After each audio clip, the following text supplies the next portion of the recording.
So గత వారం class ఎంతమంది విన్నారు? ఒకసారి హ్యాండ్ రైస్ చేయగలరా? ఓకే. సో గత వారము మీరందరికి కూడా క్లాస్ అనేది అర్థమైంది అనుకుంటా ఉన్నారు. కాబట్టి పోయిన వారం మనం చూసాం దేవుని యొక్క వాక్యం యొక్క విలువ ఏంటి, దేవుని వాక్యము ఎంత అవసరమైంది అనే విషయాలు చూసాము. దేవుని వాక్యం అనేది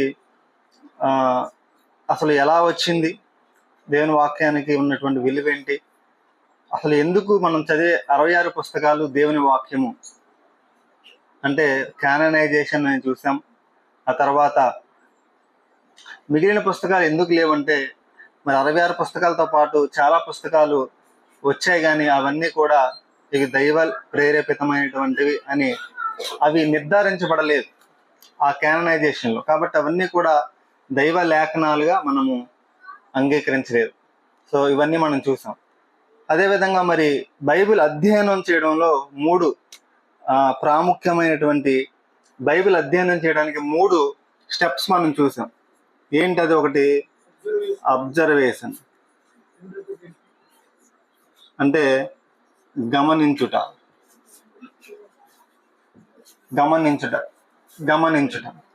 రెండోది ఇంటర్ప్రిటేషన్ అంటే వ్యాఖ్యానించుట లేదా వివరించుట. మూడోది అప్లికేషన్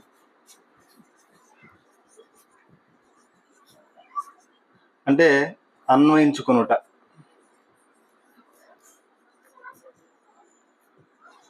సో బైబిల్ అధ్యయనం చేయడానికి అంటే బైబిల్ అధ్యయనం చేయడం అనేది ఎందుకు అవసరం అనేది మనం చూసాం గత క్లాసులో. దేవుని వాక్యం అనేది అధ్యయనం చేయకపోతే వచ్చే నష్టాలు ఏంటో కూడా మనం చూసాం. ఎటువంటి నష్టాలు ఉంటాయి అనేది కూడా మనం చూసాం. ఏ విధంగా మనము తప్పు వ్యాఖ్యానం చేయడం వల్ల ఎటువంటి అబద్ధ బోధలు అనేవి వస్తాయని కూడా మనం చూసాం. కాబట్టి బైబిల్ని అధ్యయనం చేయడానికి ప్రాముఖ్యంగా 3 స్టెప్స్ ఉన్నాయి. ఒకటి గమనించుట, రెండోది వ్యాఖ్యానించుట, మూడోది అన్వయించుకునుట.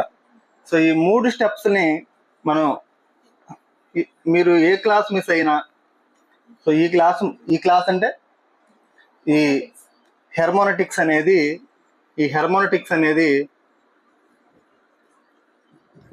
ఇది రాయడం కుదరట్లేదు, ఊగుతా ఉంది.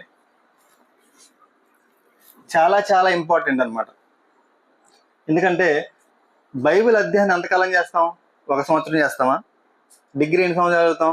3 ఏళ్ళు చదువుతాం. ఇంటర్ 2 ఏళ్ళు, పీజీ ఒక 2 ఏళ్ళు, పిహెచ్డి వాళ్ళ టాలెంట్ని బట్టి 3 ఏళ్ళు కావచ్చు, 5 ఏళ్ళు కావచ్చు, 10 ఏళ్ళు కూడా చదువుతాం. కానీ బైబిల్ ఎంతకాలం అధ్యయనం చేయాలంటే నువ్వు మారు మనసు పొందిన మొదలుకొని నువ్వు నీ చివరి దినం, మరణ దినం వరకు కూడా ప్రతి దినము కూడా ఈ బైబిల్ని నువ్వు అధ్యయనం చేయాలి. కాబట్టి మన జీవితంలో అత్యంత విలువైన ప్రాముఖ్యమైన పుస్తకం ఏదైనా ఉందంటే అది కేవలం బైబిల్. కాబట్టి ఆ బైబిల్ని మనం సరైన విధానంలో అధ్యయనం చేయడం అనేది నేర్చుకోకపోతే మనము రాంగ్ వేలోకి మనం వెళ్ళే అవకాశం ఉంటుంది. కాబట్టి మనం గత వారం మనం చూసుకున్నాం అబ్జర్వేషన్, ఇంటర్ప్రిటేషన్, అప్లికేషన్. సో ఈరోజు అబ్జర్వేషన్ అనేది అసలు ఎలా చేయాలనేది చూద్దాం. సో చూడండి, ప్రాముఖ్యంగా ఈ బైబిల్ అధ్యయనంలో 2 విధానాలు ఉన్నాయి. 2 విధానాలు బైబిల్ అధ్యయనం చేయడంలో 2 విధానాలు ఉన్నాయి. ఒకటి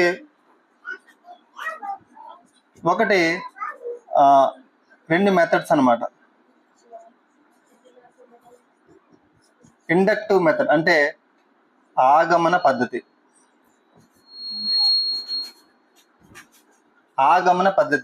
ఏంటి ఆగమన పద్ధతి? ఆగమన పద్ధతిలోనే మనకి 3 స్టెప్స్ వస్తాయి. ఆగమన పద్ధతి అంటే ఏంటంటే నువ్వు దేవుడు ప్రేమామయుడు అనేది మనకి ఎలా తెలుస్తుందంటే ఒక వాక్య భాగాన్ని తీసుకున్నాం, లేదా ఒక పుస్తకాన్ని తీసుకున్నాం, లేదా ఒక ప్యాసేజ్ తీసుకున్నాం. సో ఈ ప్యాసేజ్ అంతటిని చదివేశాం. ఒక సువార్త లేదా ఒక పుస్తకాన్ని మనం సెలెక్ట్ చేసుకొని ఈ పుస్తకం మొత్తం చదివాము. చదివిన తర్వాత నీకు ఒక విషయాన్ని నువ్వు దాన్ని వెలికి తీసావు.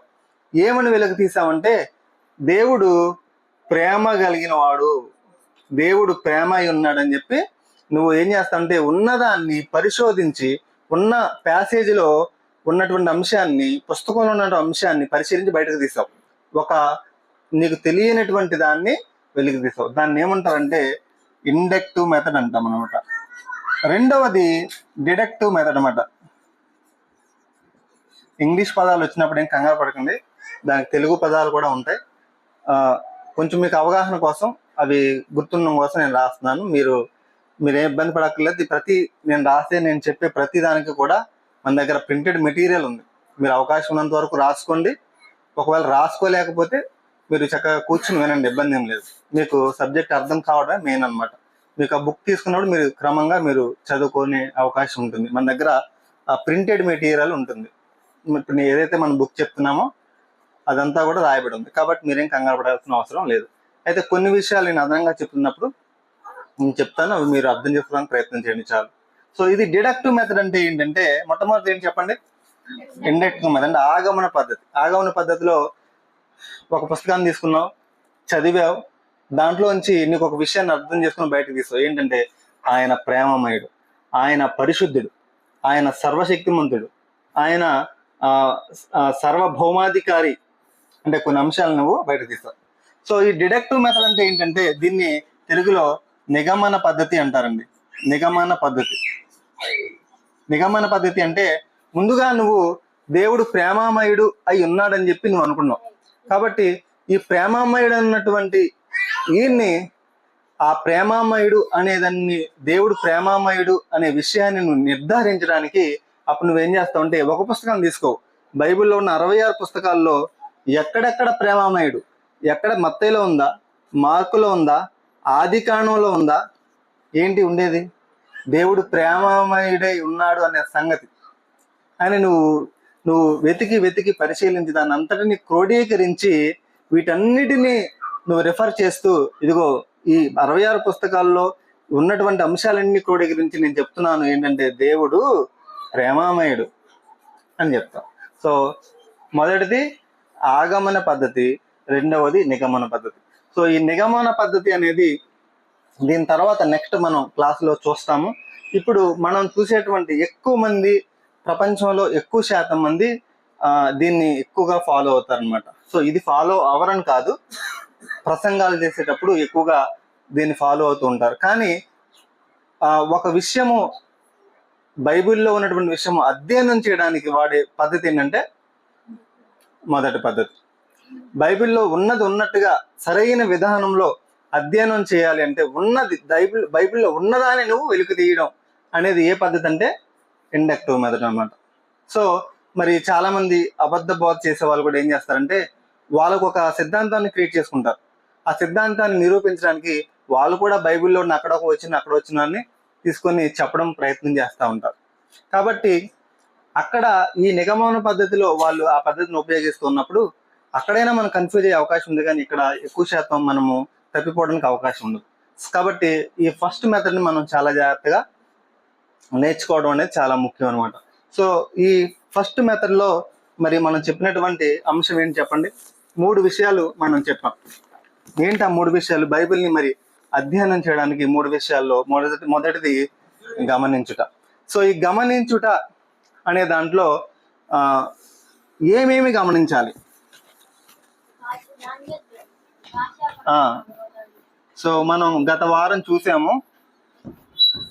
సో మీరందరూ కొంచెం లేట్గా రావడం వల్ల నేను ఒక్కనే కట్టుకున్నా, అది అందుకే ఊగుతా ఉంది.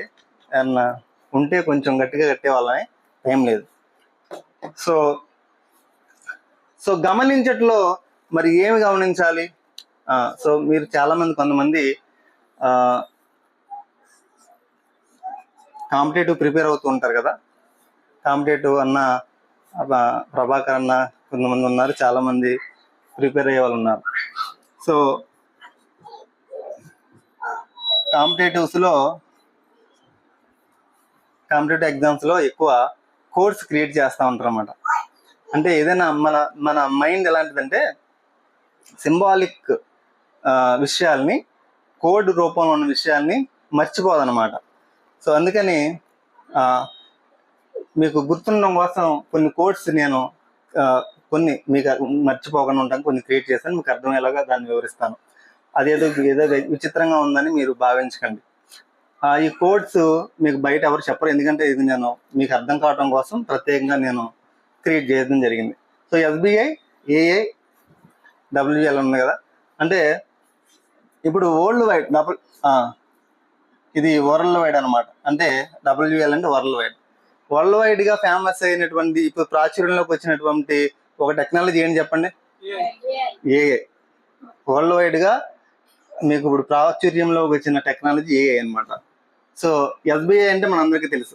సో ఈ ఎస్బీఐ వాళ్ళు ఏఐ టెక్నాలజీని ఉపయోగించుకొని వరల్డ్ వైడ్గా వాళ్ళు తమ సంస్థని విస్తరింపజేసుకోవాలని, పాపులర్ చేసుకోవాలని వాళ్ళు ఆలోచిస్తున్నారు.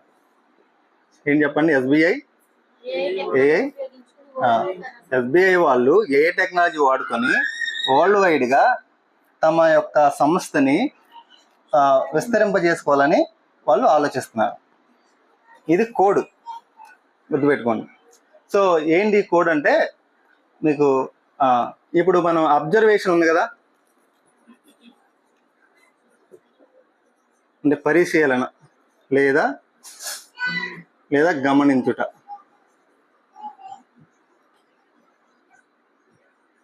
సో ఈ గమనించుటలో ఇప్పుడు మనం దేన్ని గమనించాలి అంటే,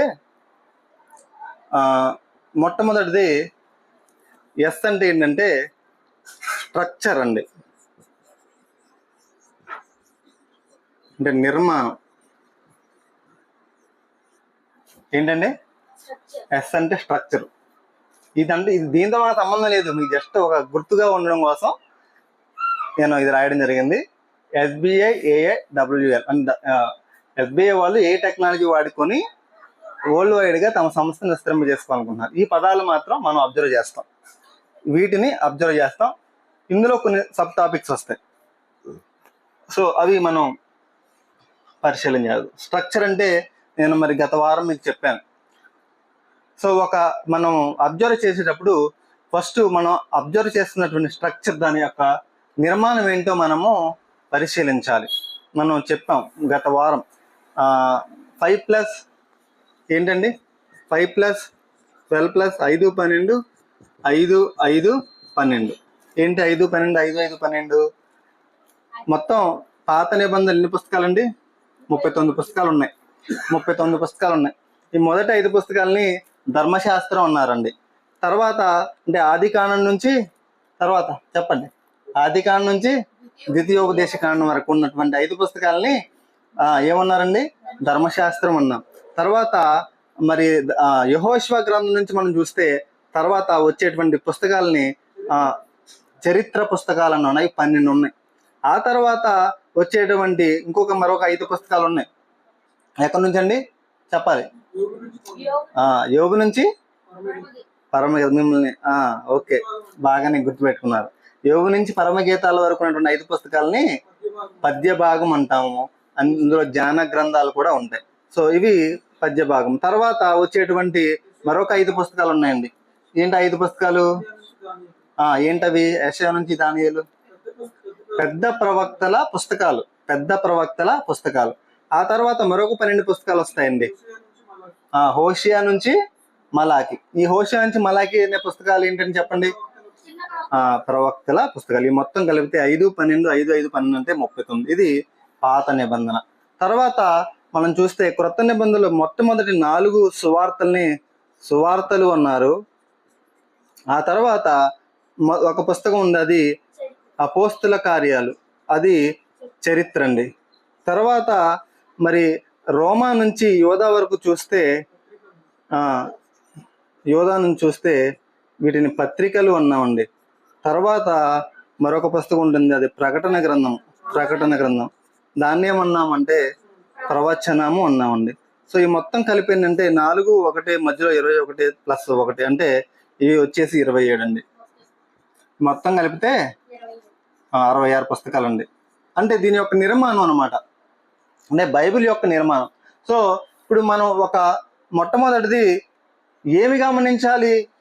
అబ్జర్వేషన్లో మనం ఏం గమనించాలి అంటే ఎస్బీఐ ఏఐ వరల్డ్ వైడ్ అన్నాం. మీకు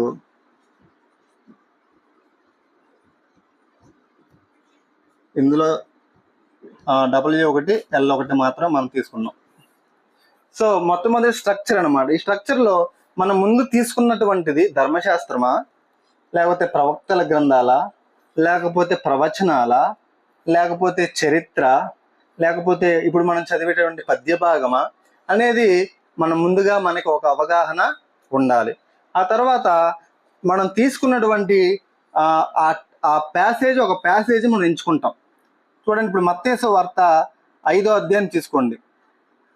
5వ అధ్యాయంలో లేకపోతే 6వ అధ్యాయంలో ఒకటే అంశము మొత్తం అధ్యాయం అంతా ఉంటుందా, లేకపోతే ప్యాసేజెస్ వైజ్గా ఉంటుందా? మీరు గమనిస్తే బైబిల్లో ప్యాసేజెస్ ఉంటాయి. అంటే ఒక అంశము ఇక్కడ నుంచి ఇక్కడ వరకు ఒక అంశము, ఇక్కడ నుంచి ఇక్కడ వరకు ఒక అంశము అని చెప్పి మనకి బైబిల్లో మనకి అంశాల వైజ్గా మనం గమనించడం మనం చూస్తాం. చూడండి, మీకు ఒక చిన్న ప్యాసేజ్ చూపిస్తాను. మత్తయి సువార్త లేకపోతే లూకా సువార్త తీయండి. లూకా సువార్త 15వ అధ్యాయము. లూకా సువార్త 15వ అధ్యాయము చూడండి. అక్కడ అందులో ఎన్ని ప్యాసేజెస్ ఉన్నాయి చెప్పండి నాకు ఒకసారి. ఎన్ని ప్యాసేజెస్ ఉన్నాయి చెప్పండి.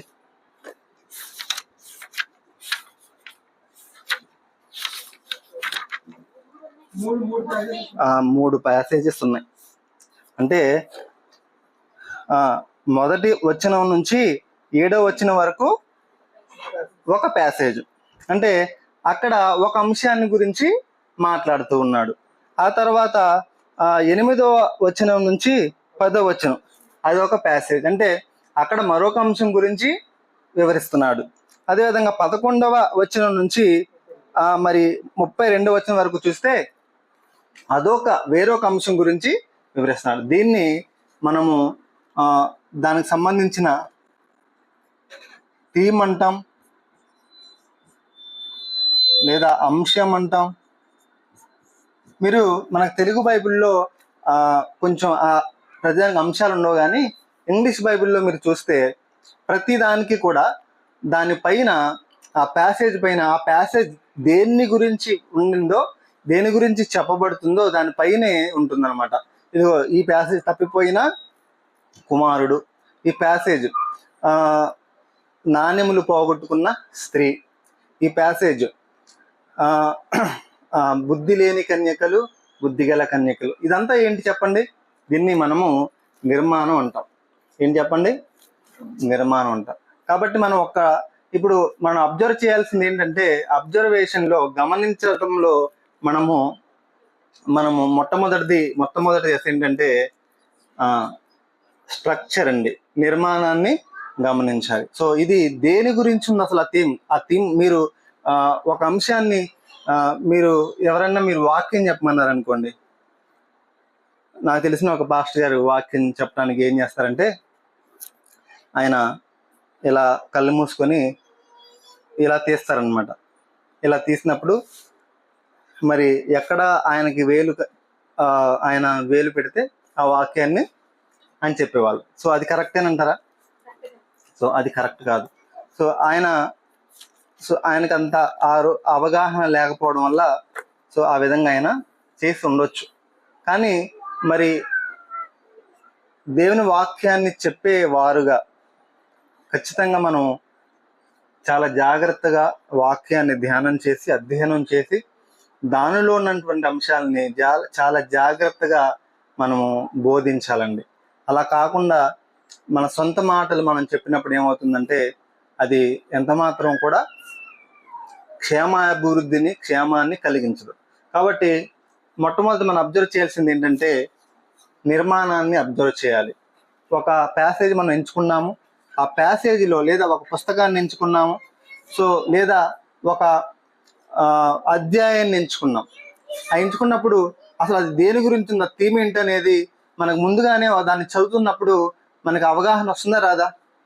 వస్తుంది. ముందు ఒకసారి చదవగానే ఇది తప్పుపైన కుమారుడు గురించి, లేకపోతే ఇది పలానా మోషే గురించి రాయబడింది, వాళ్ళ యొక్క సంఘటనలు, వాళ్ళు పడుతున్నటువంటి శ్రమలు, కష్టాలు అనేటువంటి అంశాలు రాయబడుతున్నాయి.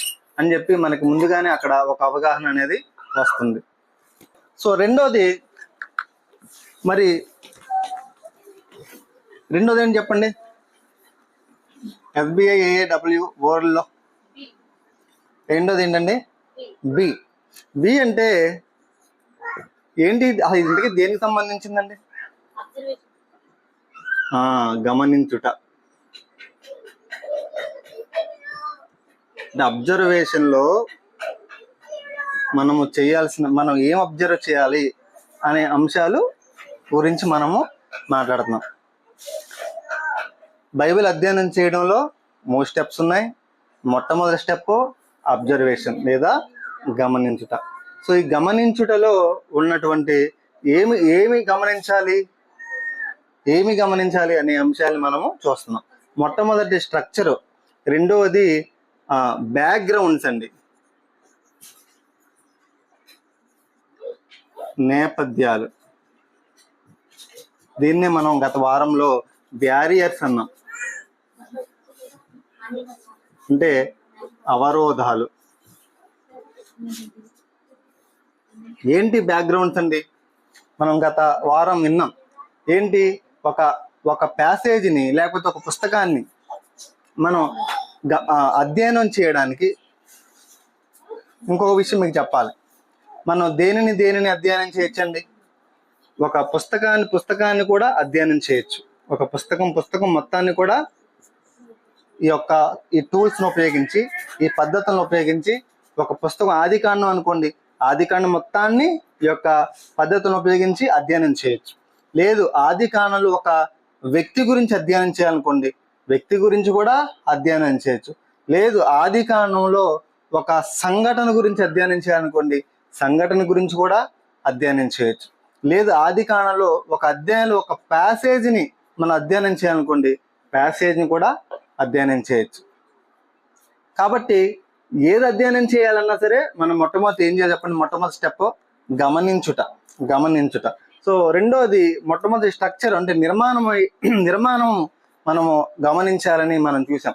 రెండోది ఏంటంటే బి అంటే బ్యాక్గ్రౌండ్స్, అంటే నేపథ్యాలు లేదా బ్యారియర్స్. ఈ నేపథ్యాలే మన యొక్క అవరోధాలు. ఈ నేపథ్యాలే అంటే ఈ బ్యాక్గ్రౌండ్సే మనకి, ఈ బ్యాక్గ్రౌండ్స్ తెలుసుకోకపోతే మనకు వచ్చేటువంటి ఇవే మనకి అవరోధాలుగా, దాన్ని అర్థం చేసుకోవడానికి మనకి అడ్డుగా పడతాయని చెప్పాం. ఏంటి ఆ బ్యారియర్స్? భాషాపరమైనవి. సో భాషాపరమైన వాటిని తెలుసుకోవడానికి భాషాపరమైన నేపథ్యాలని మనం చూడాలి. ఒక పదాన్ని మనం మాట్లాడుతున్నప్పుడు ఆ పదానికి ఆ సందర్భంలో ఉన్నటువంటి అర్థము మరొక సందర్భంలో ఆ పదానికి అర్థం వేరుగా మారిపోతుంది. కాబట్టి మనం భాషాపరమైనటువంటి అవరోధాలు వాటి యొక్క నేపథ్యాలు మనము తెలుసుకోవాలి. ఈరోజు నేను న్యూస్ చూశాను. శ్రీలంకలో తెలుగు మాట్లాడుతున్నారు. వాళ్ళు తెలుగు ఎలా మాట్లాడుతున్నారు? దాన్ని వాళ్ళు మాట్లాడే తెలుగుని తెలుగు అంటున్నారు అన్నమాట. తెలుగు అంటే వాళ్ళు మాట్లాడేది తెలుగు అంట, మనం మాట్లాడేది తెలుగు. అంటే మూల భాష అక్కడ నుంచి వాళ్ళు కొంతమంది మూల భాష మాట్లాడే వాళ్ళు కొంతమంది అక్కడ ఉన్నారంట. దాదాపు 15,000 మంది ఉన్నారంట. సో వాళ్ళు మాట్లాడే పదాలు మనం మాట్లాడేటువంటి అర్థానికి వాళ్ళు చెప్పే అర్థము కొంచెం డిఫరెన్స్గా ఉందన్నమాట. కొంచెం ఆ భాషా సంబంధమైనవి కొన్ని మార్పు చెందుతూ ఉంటాయి. ఇప్పుడు మీరు చూడండి, ఉదాహరణ చెప్తాను, దీని అర్థం చెప్పండి.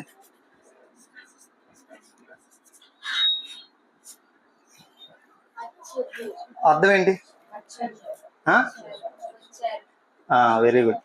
కొంత మీకు బాగా అర్థం చేసుకుంటాం. చాలా సింపుల్. వచ్చిర్రా అందరూ వచ్చిర్రా అంటే అందరూ వచ్చారా అని అర్థం అనమాట. జరా గుత్ప కట్టే ఇటు తీసుకురా అంటారు అనమాట. గుత్ప కట్టే అంటే వాళ్ళు గుత్ప కట్టే అంటే కట్టె అనేది నీకు అర్థమైంది, గుత్ప అంటే అర్థం కాల. అంటే తెలంగాణ మాండలికంలో మన కొన్ని భాషలో మనకి చాలా తేడా వస్తాయి. అంటే సన్నని కర్ర అని అర్థం అనమాట. గుత్ప కట్టె అంటే సన్నని కర్ర. ఏం చెప్పండి? గుత్ప కట్టె అంటే సన్నని కర్ర అని అర్థం. మీరు మనము మన భాషలో కొన్ని మాటలు ఉన్నాయి. అచానక్ అంటారు అన్నమాట. అచానక్ అంటే ఏంటంటే అనుకోకుండా అని అర్థం.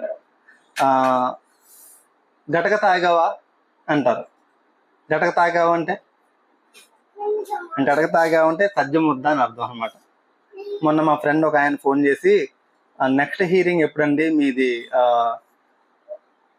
కోర్టులో ఒక హీరింగ్ జరుగుతూ ఉంది, సచివాలయం హార్టికల్చర్ సంబంధించిన వాళ్ళది. దాని గురించి మాట్లాడుతూ నెక్స్ట్ హీరింగ్ బేస్తవారం అండి అన్నాడు. బేస్తవారం అంటే ఏంటి సార్ అన్న? బేస్తవారం అంటే ఏంటి చెప్పండి? గురువారం. ఆయన గురువారం బుధవారం అన్నాడు అనమాట. ఓహో, గురువారమా అని అనుకున్నాను. నాకు తెలియదు.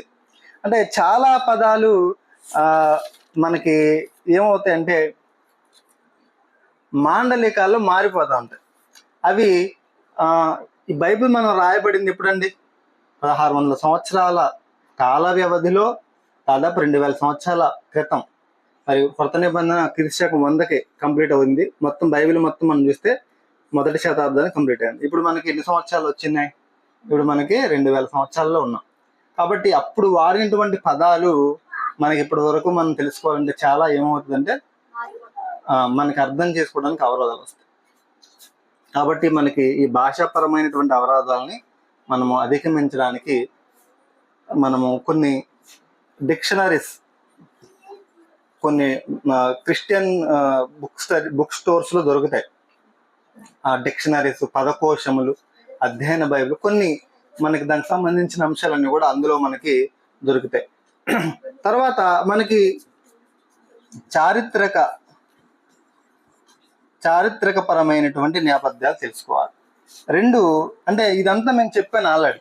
మీరు గత వారం క్లాస్ ఉంటే మీకు చాలా క్లియర్గా అర్థం అవుతుంది. అవసరమైతే ఆ వీడియో కూడా ఉంది, మీరు దాన్ని చూడండి. 3వది సంస్కృతికి సంబంధించినవి. సంస్కృతి ఏంటండి? భాషాపరమైనవి, చారిత్రకమైనవి, సంస్కృతపరమైనవి, భౌగోళిక, సామాజిక, ఆర్థిక, ఇలా చాలా వస్తాయి. సో ఇలాంటి బ్యాక్గ్రౌండ్స్ అన్నీ తెలుసుకోకపోతే మనకి ఏమవుతుంది అంటే ఆ కాంటెక్స్ట్ని, లేకపోతే ఆ యొక్క ప్యాసేజ్లో ఉన్నటువంటి భావాన్ని అర్థం చేసుకోవడానికి అవి అవరోధాలుగా మారతాయి. ఆ పందులు ఆ ప్రపాతము నుండి ఆ సముద్రంలోకి దూకినాయి. ప్రపాతం అంటే ఏంటి చెప్పండి? తెలీదా? బైబిల్లో పదమేనా ఇది? బైబిల్లోనే ఉంది కదా. బైబిల్లోనే ఉంది. మార్క్స్ వార్త 5వ అధ్యాయంలో దెయ్యములు పట్టినటువంటి వ్యక్తి శానా దెయ్యం అంటాడు. ఆ శానా దెయ్యం పట్టినటువంటి వ్యక్తిలోంచి ఆ దెయ్యాన్ని మాట్లాడుతూ ఉంటారు. ఏంటయ్యా, మరి మేము అక్కడి నుంచి అప్పుడే మమ్మల్ని బాధించడానికి వచ్చావా అంటే, మమ్మల్ని ఆ పందులను వెళ్ళడానికి అనుమతి అయ్యా అంటే, సరే వెళ్ళండి అంటాడు. అప్పుడు ఆ పందులన్నీ ఆ ప్రపాతంలో నుంచి వెళ్ళాయి. ఇప్పుడు ప్రపాతం అంటే ఏంటి అర్థం? సమూహం. ఇంకా అండి. సో అంటే అని చెప్పండి, పర్లేదు, తప్పైనా పర్లేదు, రైట్ అయినా పర్లేదు, మనందరం నేర్చుకుంటున్నాం. ఓకేనా?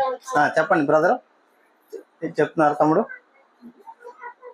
ప్రపాతం అంటే నిలువుగా ఉండేటువంటి ఎత్తైన స్థలం, నిలువుగా ఉండే స్థలం, లేదా నిటారుగా ఉండే స్థలం అన్నమాట. మొన్న ఒక తమ్ముడు నాకు ఫోన్ చేశాడు. నేను ఆఫీస్ నుంచి వస్తున్నాను, సడన్గా ఒక తమ్ముడు నాకు ఫోన్ చేసి, అన్న ఒక వచనం ఉంది, నాకు దాని అర్థం చెప్పన్నా అని అన్నాడు. అది ఎంత చదివినా నాకు అర్థం కావట్లేదు అంటే, సరే ఏంటి తమ్ముడు అని అన్నాను. అది ఏంటంటే సామెతల గ్రంథంలో ఉంటుంది. నాకు అది రిఫరెన్స్ కరెక్ట్గా గుర్తులేదు, కానీ అందులో అమ్ములు అని ఉంది పదం. ఏం చెప్పండి? అంబులు కాదు, అంబులు కాదు, అంబులు అని ఉంది. అమ్ములు, అమ్ములు, అమ్ములు అంటే ఏంటి అర్థం చెప్పండి? 20:18 అనుకుంటా, సామెతల గ్రంథము.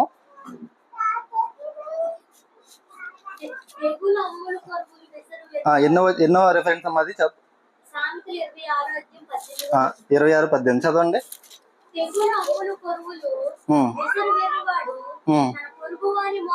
26:18 సామెతలు 26:18. తెగులు అమ్ములు కొరువులు విసరు వెర్రివాడు తన పొరుగువాని మోసపుచ్చి నేను నవ్వులాటకు చేస్తుందని పలుకొండ సమానం. ఏంటి దీని అర్థం? ఏంటి? అమ్ములు అంటే ఏంటి అర్థం? దాని అర్థం ఏంటి చెప్పండి?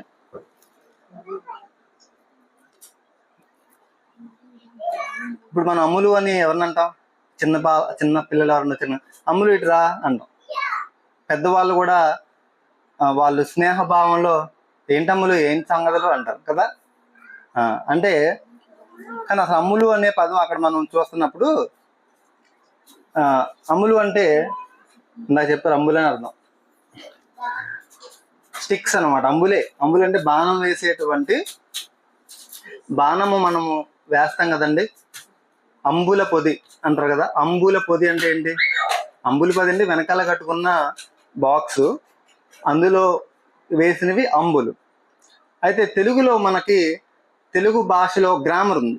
ఆ గ్రామరు మనం రాస్తున్నప్పుడు ఆ మకారం కాస్త ఆ బకారం కాస్త మకారం అవుతుంది అనమాట. అంబులు అనేది అంబులు అయింది అనమాట. ఇప్పుడు అన్నదమ్ములు, అన్న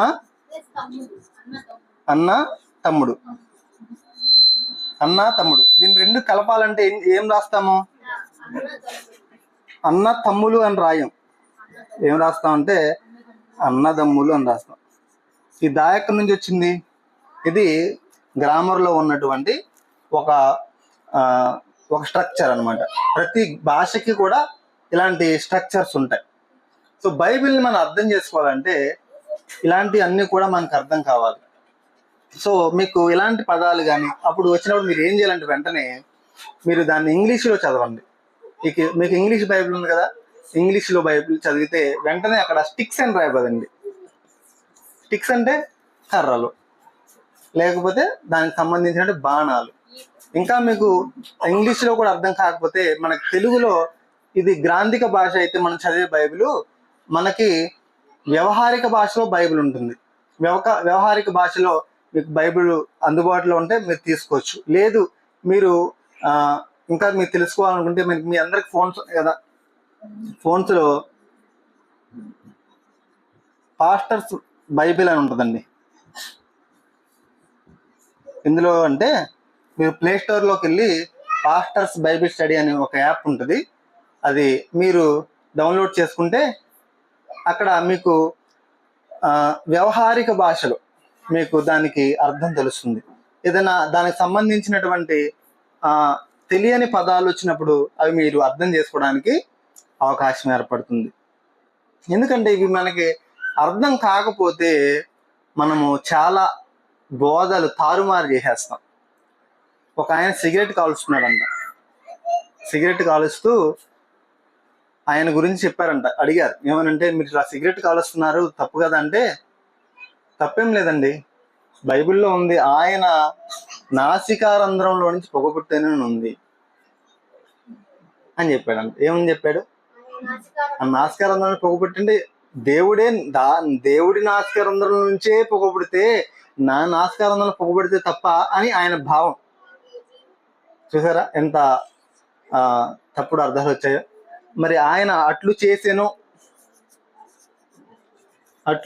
అంటే ఇక మోషే అట్లు చేశాడు, మనం ఏం చేస్తున్నాం చెప్పండి? అట్లు చేసినంటే మినపట్టు పెసరట్టు కాదనమాట. కానీ ఆయనకి ఏం అర్థమైంది? అట్లా ఆర్ట్ అని అర్థమైంది. ఇక్కడే ఒక ఊర్లో నేను వెళ్ళాను, చిన్న ప్రేయర్ మీటింగ్కి. అక్కడ కొనియాడుడి చాలాసార్లు చెప్పాను, ఎందుకంటే నేను డైరెక్ట్గా విన్నాను కాబట్టి చెప్తున్నాను. కొనియాడుడి, దేవుని కొనియాడుడి అని చెప్పి ఉంటుంది. కొనియాడుడి అంటే ఇప్పుడు మళ్ళీ అంటున్నాడు దాని గురించి. ఆయన ఏమంటున్నాడంటే, మరి దేనితో కొనాలి ఏంటి, దేవుని కొనాలి కాబట్టి దేనితో కొనాలి అంటున్నాడు అన్నమాట. అంటే దాని భావం కొనియాడు అంటే ఏంటి, ఆయన స్తుతించండి, ఆయన కీర్తించండి, ఆయన కనపరచండి. కొనియాడు అంటే మనం ఏదో ఒక బొమ్మ కొనుక్కొని దాంతో ఆడుకుంటాం కదా, అది ఆయనకు ఆ విధంగా అర్థమైంది అనమాట. సో మనము గమనించేటప్పుడు ఈ బ్యారియర్స్ చాలా, ఈ బ్యారియర్స్ అంటే బ్యారియర్స్ ఉంటాయన్నమాట. అంటే అవరోధాలు. ఏంటి అవరోధాలు? భాషాపరమైనవి, చారిత్రక పరమైనవి, సంస్కృతి పరమైనవి, భౌగోళిక పరమైనవి, సామాజిక పరమైనవి, ఆర్థిక పరమైనవి కూడా ఉంటాయి. యేసుక్రీస్తు ప్రభువారు ఆ 2 పక్షుల్ని తీసుకుని వెళ్తారు కదండి. ఎందుకని? మరి వాళ్ళ ఆర్థిక పరిస్థితి బాగోని వాళ్ళు ఆ పక్షుల్ని తీసుకొని వెళ్ళేవాళ్ళు అనమాట. సో అది ఎందుకు అనేది మనకు అర్థమైతే మనకి ఆర్థిక పరిస్థితి, ఆర్థిక పరమైనటువంటివి కూడా మనకి అర్థమైనప్పుడు అది ఇంకా మనం బాగా అర్థం చేసుకోవడానికి అవకాశం ఉంటుంది. కాబట్టి మొట్టమొదటిది స్ట్రక్చర్ అండి, రెండోది ఈ బ్యాక్గ్రౌండ్స్ అనమాట. బ్యాక్గ్రౌండ్స్ మనం ఏం చేయాలి చెప్పండి? పరిశీలించాలి, గమనించాలి. సో ఈ బ్యాక్గ్రౌండ్స్ని మనం తెలుసుకోవడానికి మనం కొన్ని టూల్స్ చెప్పాం. ఏంటి అవి? కొనాలండి. బైబిల్స్ మనం పుస్తకాల మీద ఒక ఆయన అన్నాడు, చిరిగిన సొక్క అయినా తొడుక్కోగాని ఒక మంచి పుస్తకం కొనుక్కో అన్నాడు. ఎవరు? ఒక కవి. ఎవరు చెప్పండి? ఎవరండి? కాళోజీ గారంట. సో మనం చిరిగిన చొక్కా అయినా కొనుక్కోవచ్చు కానీ ఇబ్బంది ఏం లేదు, తప్పేం కాదు. కానీ ఒక మంచి పుస్తకం, ఒక మంచి స్నేహితుడంట, మంచి పుస్తకం. కాబట్టి పుస్తకాలు కొనుక్కోవడంలో మనం మన ధనాన్ని వెచ్చించాలండి. అప్పుడు మనం జ్ఞానాన్ని సముపార్జించగలుగుతాం, మనము సరైన విధానంలో దేవుని ఉపయోగపడగలుగుతాం. నీ సంపాదన అంతా ఇచ్చి దేవుని జ్ఞానాన్ని సంపాదించమని ఉంటుంది. కాబట్టి దేవుని వాక్యాన్ని నేర్చుకోవడానికి కొన్ని ప్రాముఖ్యమైనటువంటి తెలుగులో కొన్ని అందుబాటులో ఉన్నాయి, వాటిని కొనుక్కోండి. అధ్యయన బైబిల్ ఉంటుంది. చారిత్రక, సాంస్కృతిక, భౌగోళిక, సామాజిక ఇటువంటి నేపథ్యాలన్నీ కూడా అధ్యయన బైబిల్లో మనకి చాలా చక్కగా అర్థమవుతాయి. అధ్యయన బైబిల్ తర్వాత బైబిల్ డిక్షనరీ,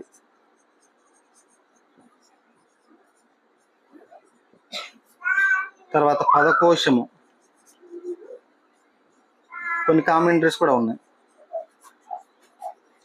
సో ఇవి మీరు వాడటం అనేది చాలా మీకు ఉపయోగకరంగా ఉంటాయి. ఇప్పుడు మనకి చాలా టెక్నాలజీ వచ్చింది కాబట్టి ఫోన్లో కూడా కొన్ని ఇంగ్లీష్లో ఉన్నాయి, కొన్ని తెలుగులో కూడా ఉన్నాయి. నేను మీకు చెప్తాను తర్వాత అవి ఏవేమిటి అనేవి మీకు చెప్తాను, అవి మీరు వాడుకోవచ్చు.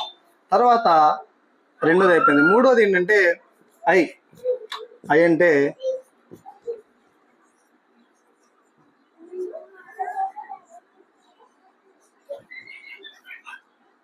ఇంపార్టెంట్ క్వశ్చన్స్ అండి. ఏం గమనించాలి చెప్పండి? ఇంపార్టెంట్ క్వశ్చన్, ప్రాముఖ్యమైన ప్రశ్నలు.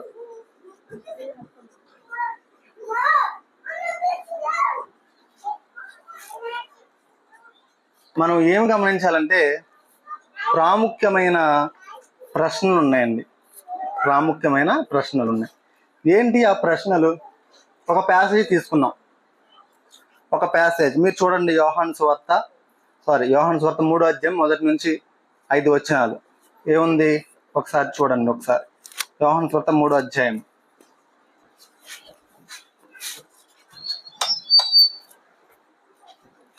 యోహాను సువార్త 3వ అధ్యాయము 1 నుంచి 5 వచనాలు.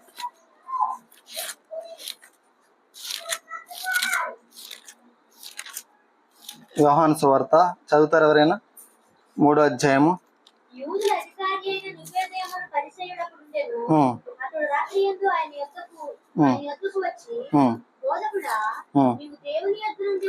నేను చదువుతానండి. యూదుల అధికారి నికోదేమను పరిసయ్యుడు ఒకడు ఉండెను. అతడు రాత్రి యందు ఆయన యొద్దకు వచ్చి, బోధకుడా, నీవు దేవుని యొద్ద నుండి వచ్చిన బోధకుడు అని మేము ఎరుగుదుము దేవుడు అతనికి తోడైంటేనే కానీ నువ్వు చేర్చిన సూచక్రియలు ఎవడనూ చేయలేడని ఆయనతో చెప్పాను. అందుకు యేసు అతనితో, ఒకడు క్రొత్తగా జన్మించితేనే కానీ అతడు దేవుని రాజ్యం చూడలేడు నీతో నిశ్చయముగా చెప్పుచున్నాను. అందుకు నికోదేము, ముసలివాడైన మనుషుడు ఎలాగ జన్మించగలడు? రెండవ మారు తల్లి గర్భమందు ప్రవేశించి జన్మించగలడా అని ఆయన అడుగుగా యేసు చెప్తాను, ఒకడు నీటి మూలముగాను ఆత్మ మూలముగాను జన్మించితేనే కానీ దేవుని రాజ్యంలో ప్రవేశింపలేడని నీతో నిశ్చయముగా చెప్పుచున్నాను. కాబట్టి ఈ ఇంపార్టెంట్ క్వశ్చన్స్ ఏంటంటే,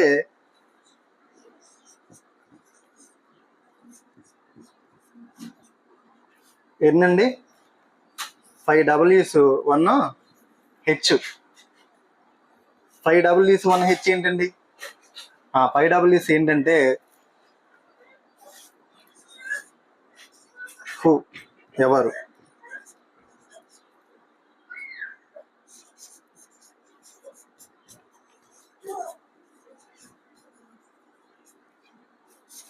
వెన్, ఎప్పుడు.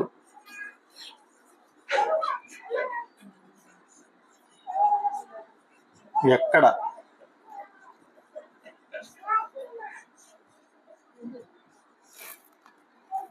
ఎందుకు. ఈ 5Ws. 1H ఏంటి? హౌ, ఎలా. ఈ ప్రాముఖ్యమైన ప్రశ్నలు ఏంటంటే ఇవ్వండి. అంటే దీన్ని కూడా ఒక్కోడు ఉపయోగిస్తారు. 5 wives 1 husband అంటారు. అంటే ఈ 5Ws1H ఈ ప్రాముఖ్యమైన ప్రశ్నల్ని మనం అడగాలి.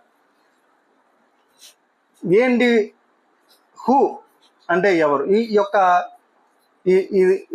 ఈ ఒక ప్యాసేజ్ మనం తీసుకున్నాం. ఈ ప్యాసేజ్ మనం తీసుకున్నప్పుడు హూ అంటే ఎవరు, ఇక్కడ వ్యక్తులు ఉన్నారు. హూ అనగానే ఎవరండి? వ్యక్తులు ఎవరెవరు ఉన్నారు, ఎవరెవరి మధ్య జరుగుతుంది, ఇక్కడ ఎవరెవరు ఉన్నారు. ఇప్పుడు మీరు ఈ ప్యాసేజ్ ఎంచుకున్నారు. ఏ ప్యాసేజ్? నికోదేము, యేసు ప్రభు. ఇప్పుడు ఇందులో వ్యక్తులు ఎవరున్నారు చూసి చెప్పండి. చదవండి, మీకు అర్థం అవుతుంది. చదవండి, చూసి చెప్పండి. దీని తర్వాత మనం చిన్న టీ బ్రేక్ తీసుకుందాం.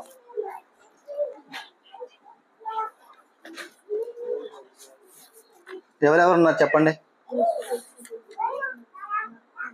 వ్యక్తులు ఎవరెవరు ఉన్నారు?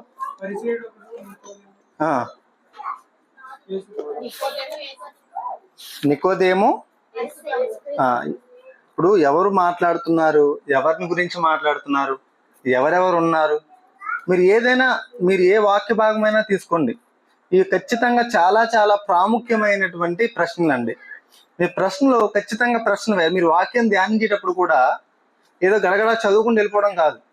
మీరు చదువుతున్నప్పుడు సింపుల్ అనమాట. చాలా సింపుల్ థింగ్ ఏంటంటే ఇది చాలా ఇంపార్టెంట్. అందుకే ఇంపార్టెంట్ క్వశ్చన్స్ అన్నాను. చాలా ఇంపార్టెంట్. మీరు ధ్యానం చేయడం. బైబిల్ చదవడం వేరు, బైబిల్ ధ్యానించడం వేరు. బైబిల్ని 2 విధాలుగా మనము చదవాలి. ఒకటి ఏంటంటే టెలిస్కోపికల్లీ, రెండోది మైక్రోస్కోపికల్లీ. ఏంటి టెలిస్కోపికల్లీ? టెలిస్కోప్ అంటే ఏం చేస్తాం? దూరంగా ఉన్న విషయాల్ని చూస్తాం. అంటే చాలా దూరంగా ఉన్నవి, చాలా పెద్ద పెద్ద వాటిని దూరంగా ఉన్న వాటిని చూస్తాం. అంటే మీరు టెలిస్కోపికల్లీ అంటే మీరు బైబిల్ మొత్తాన్ని చదవడం. అంటే ఆది కాండం నుంచి రోజుకి 5 అధ్యాయాలు, రోజుకు 10 అధ్యాయాలు, రోజుకి 7-8 అధ్యాయాలు అలా చదువుకుంటూ వెళ్తూ ఉంటారు. ఇది టెలిస్కోపికల్లీ రీడింగ్ అంటాం. రెండవది మైక్రోస్కోపికల్. మైక్రోస్కోప్ దేన్ని చూస్తాం? చాలా చిన్న చిన్న విషయాల్ని, సూక్ష్మమైన విషయాల్ని, కంటికి కనిపించినటువంటి విషయాల్ని, కంటితో చూస్తే వెంటనే కనిపించినటువంటి విషయాన్ని, లోతైన విషయాల్ని, మర్మంగా ఉన్నటువంటి విషయాల్ని మనం మైక్రోస్కోప్ లో చూస్తాం. దీన్ని ధ్యానించడం అంటాం. కొంతమంది ఏం చేస్తారంటే కేవలం ధ్యానిస్తూనే ఉంటారు. మత్తయి సువార్త మొదలు పెడితే మత్తయి సువార్తలోనే ఉంటారనమాట. బైబిల్ ఒక్కసారి కూడా వాళ్ళు చదవడం కష్టం అవుతుంది అనమాట. 5 సంవత్సరాలు అయింది, నెక్కు సైలెంట్గా ఉండాలి. 5 ఏళ్ళు అయింది మారు మనసు పొంది, ఒకసారి కూడా బైబిల్ చదవలేదండి. చదవడం కాదండి ప్రాముఖ్యం, ధ్యానించాలి అంటారు. అది కరెక్టా? అదే కరెక్ట్ కాదు. లేదండి, బైబిల్ అంతా నేను రోజు 10 సంవత్సరాలు 10 అధ్యాయాలు చదువుతానండి. రోజుకి 5 అధ్యాయాలు చదువుతానండి. అది కరెక్టా? అది కరెక్ట్ కాదు. మరి ఏది కరెక్ట్? రెండు కరెక్ట్. రెండు చేస్తే కరెక్ట్. ఒక కాలుతో నడిస్తే కరెక్టా, కుడి కాలుతో నడిస్తే కరెక్టా, ఎడం కాలుతో నడిస్తే కరెక్టా? చెప్పండి.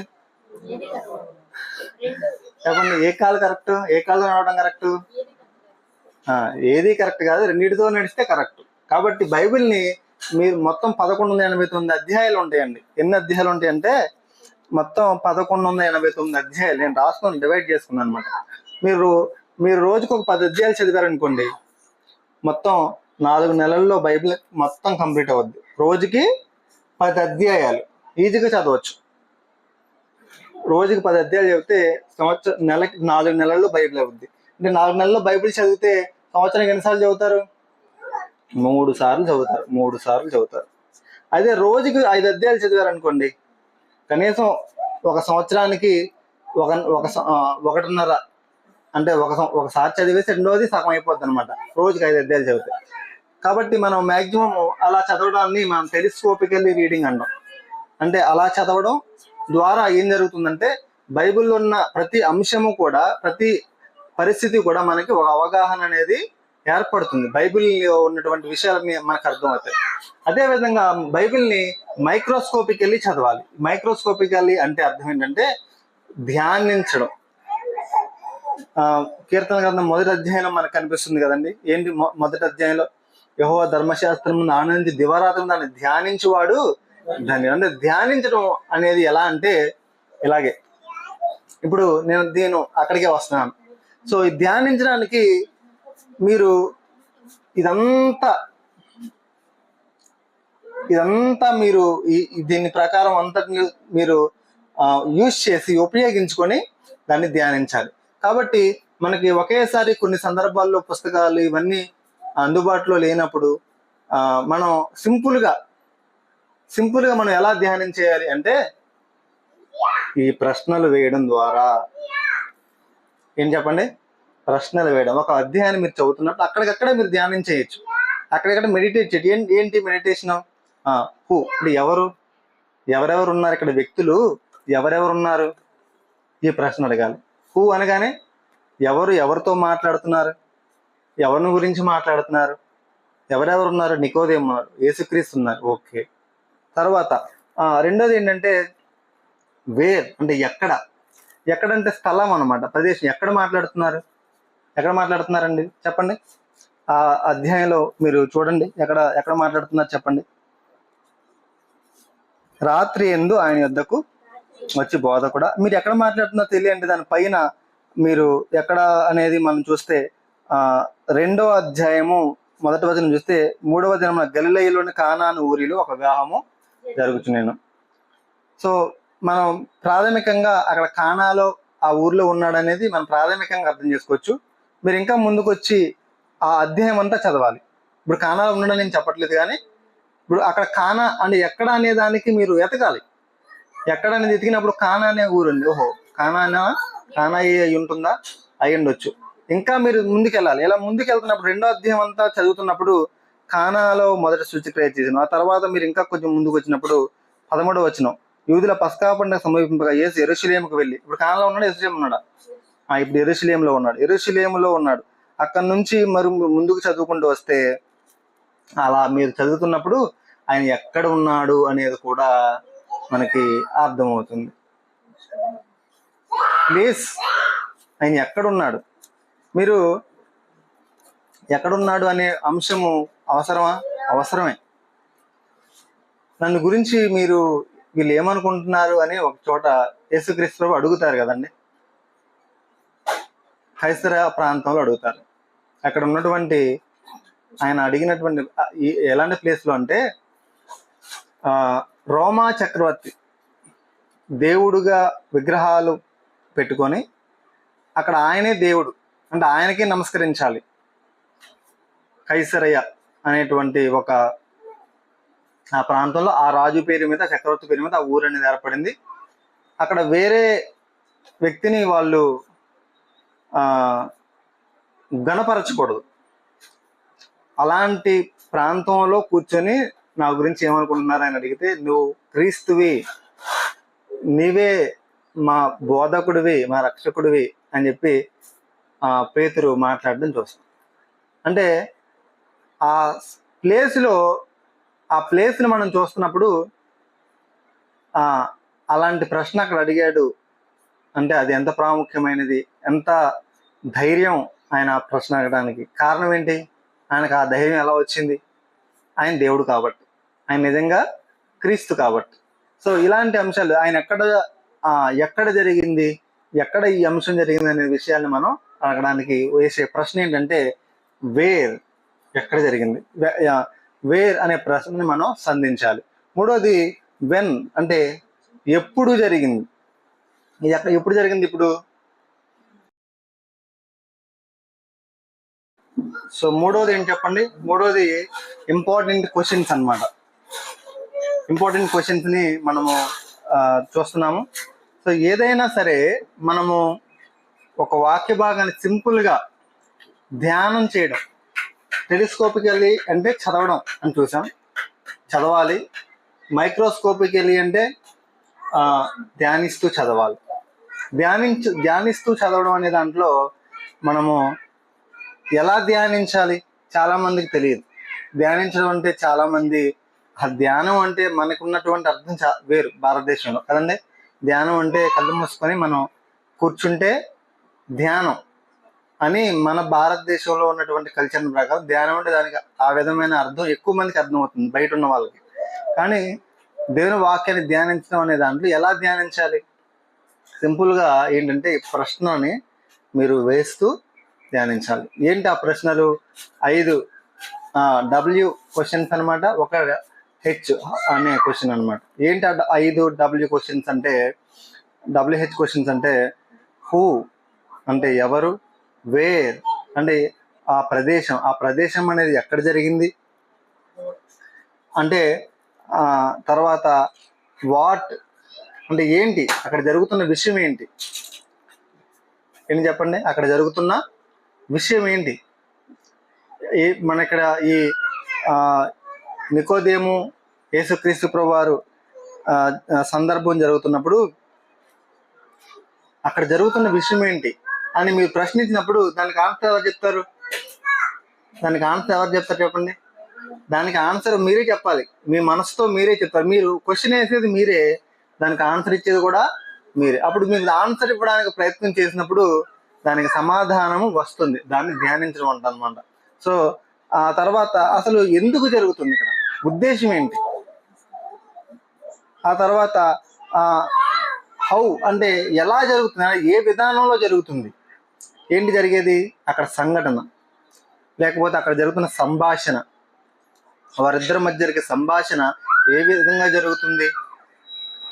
యేసుక్రీస్తు ప్రభు ఆయన వచ్చి స్టార్టింగ్ ఏమంటున్నాడంటే, నువ్వు చాలా గొప్పవాడివి మాట్లాడుతున్నాడు. చూడండి, యోహాను సువార్త 3వ అధ్యాయము మనం చూస్తే, రాత్రి యందు నికోదేము వచ్చాడు, నీవు దేవుని వద్ద నుంచి వచ్చిన బోధకుడు అని మేము ఎరుగుతాము, దేవుడు అతనికి తోడై ఉంటేనే కానీ నీవు చేసిన సూచక్రియలు ఎవరినో చేయలేరని చెప్పినాం. అంటే వచ్చి పొగుడుతున్నాడు, నువ్వు చాలా గొప్పవాడివి, నువ్వు దేవుడి దగ్గర నుంచి వచ్చావు, నువ్వు చాలా గొప్పవాడివి, నువ్వు చాలా మంచోడు. మన దగ్గరికి వచ్చి ఎవరిని పొగిడారనుకోండి, అవుననుకోండి, అవునండి, నిజమే అంటాం కదండి. కానీ ఆయన అలా అనట్లేదు. ఆయన ఏమంటున్నాడంటే, వాడు కొత్తగా జన్మించితేనే కానీ దేవుని రాజ్యం చూడలేడు. ఆ సంబంధం ఉందా? ఆయన మాట్లాడేదానికి ఏం చెప్పేదానికి సంబంధం ఉందా? సడన్ గా గన్ను పెట్టి సడన్ గా ఫీల్ చేసినట్టుగా గన్ షాట్ క్వశ్చన్స్ అనమాట, గన్ షాట్ ఆన్సర్ అనమాట. అంటే నువ్వు ఏదైనా చెప్పు నా గురించి, అది అవసరం లేదు. నీకు అవసరమైంది ఏంటంటే నువ్వు తిరిగి జన్మించాలి. డైరెక్ట్ పాయింట్కి వచ్చేసాడు అనమాట. మనం చాలా సందర్భాల్లో ముఖ్యమైన విషయాన్ని, చెప్పవలసిన దాన్ని మనం చెప్పకుండా దాటవేసే ప్రయత్నం చేయకూడదు. వాళ్ళకి నిజంగా ఏది అవసరమో దాన్ని చెప్పాలి. సో ఒక మనిషికి బిర్యానీ ప్యాకెట్ ఇవ్వు, ఒక మనిషికి వస్త్రాలు ఇవ్వు, ఒక మనిషికి నువ్వు చదువు చెప్పించు, అన్నీ చెయ్యి అతని మీద ప్రేమతో. కానీ అతనికి సువార్త చెప్పలేదు అనుకోండి, ఎన్ని చేసినా కూడా ఆ వ్యక్తిని నువ్వు నిజంగా ప్రేమిస్తున్నట్టు కాదు. ఆ వ్యక్తిని నువ్వు నిజంగా ప్రేమిస్తున్నావు అంటే అతనికి అన్నిటికన్నా ముఖ్యంగా అతని రక్షణ విషయంలో నువ్వు శ్రద్ధ వహించాలి. అది మన పిల్లల విషయం అయినా సరే. మన పిల్లలకి మంచి స్కూల్లో జాయిన్ చేయాలనుకుంటాం, మంచి బట్టలు కొనాలనుకుంటాం, మంచి సౌకర్యాలన్నీ ఇవ్వాలనుకుంటాం. వాళ్ళు అడిగిందల్లా ఇస్తాం, కానీ వాళ్ళకి రక్షణ ఇచ్చే మార్గాన్ని చూపించు. కాబట్టి యేసుక్రీస్తు ఏది ప్రాముఖ్యమైనదో దానికి ప్రాముఖ్యతను ఇచ్చే విధంగా ఆయన మాట్లాడుతున్నాడు. అదే మన జీవితంలో అది ఒక మాదిరి. సో అది నువ్వు అర్థం చేసుకోవడానికి ప్రయత్నిస్తున్నప్పుడు అసలు అది ఏ విధంగా జరుగుతుంది, ఆయన ఎలాగా ప్రతిస్పందిస్తున్నాడు అనే విషయాన్ని నువ్వేం చేయాలంటే హౌ అనే క్వశ్చన్లో అక్కడ రాసాం. హౌ అనే క్వశ్చన్లో నువ్వు దాన్ని అర్థం చేసుకోవాలి. కాబట్టి లాస్ట్లో సో వాట్ అంటే అయితే ఈ థీమ్ అంతటి నుంచి ఈ ప్యాసేజ్ అంతటి నుంచి నేర్చుకోవాల్సినటువంటి అంశం ఏంటి? So what. అందుకనే దీనికి ఒక కోడ్ ఏం పెడతారంటే, చాలా మంది దీనికి ఏం పెట్టింది కాదు, 5 వైఫ్స్ 1 హస్బెండ్ ప్లస్ ఒక సన్ అంట. అంటే సో వాట్ అన్నారు. గుర్తుండడం కోసం కొంతమంది రకాలుగా పెట్టుకున్నటువంటి కోడ్స్. ఇది మనకు అవసరం కాదు. సో ఇందులో మనం ఈ క్వశ్చన్స్ ని మనం గుర్తుపెట్టుకోవడం కోసం అన్నమాట. కాబట్టి మూడవది ఏంటి చెప్పండి? ఏమేం ప్రశ్నలు అడగాలి మనం? హూ అంటే ఎవరు అంటే అక్కడ ఉన్న వ్యక్తులు ఎవరు, అక్కడ ఉన్నటువంటి సందర్భం ఎవరెవరి మధ్య జరుగుతుంది ఏంటనేది మనం చూస్తాం. తర్వాత వాట్ అంటే విషయం ఏ విషయం జరుగుతుంది, వాళ్ళ మధ్య ఏ సంభాషణ జరుగుతుంది అని ప్రశ్నించాలి. ఆ తర్వాత ఎప్పుడు జరుగుతుంది, ప్రదేశం అంటే ఎప్పుడు జరుగుతుంది అంటే సమయం, ఏ సమయంలో జరుగుతుంది అనేది మనం ప్రశ్నించాలి. వేర్ అంటే ఎక్కడ జరుగుతుంది, వై అంటే ఎందుకు జరుగుతుంది, హౌ అంటే ఎలా జరుగుతుంది, ఏంటి జరిగేది, ఆ సందర్భం, ఆ సంఘటన, అక్కడ ఉన్నటువంటి ఆ ప్యాసేజ్ ఉన్నటువంటి మెయిన్ థీమ్. కాబట్టి మనము మూడోది ఏంటి ఎస్బీఐలో? ఒకటి స్ట్రక్చర్ అంటే నిర్మాణం, 2 బ్యాక్గ్రౌండ్స్ లేదా బ్యారియర్స్. ఆ బ్యారియర్స్ని మనం అధిగమించడానికి బ్యాక్గ్రౌండ్స్ తెలుసుకుంటాం. So backgrounds. మూడోది ఇంపార్టెంట్ క్వశ్చన్. సో మరి నాలుగోది ఏంటంటే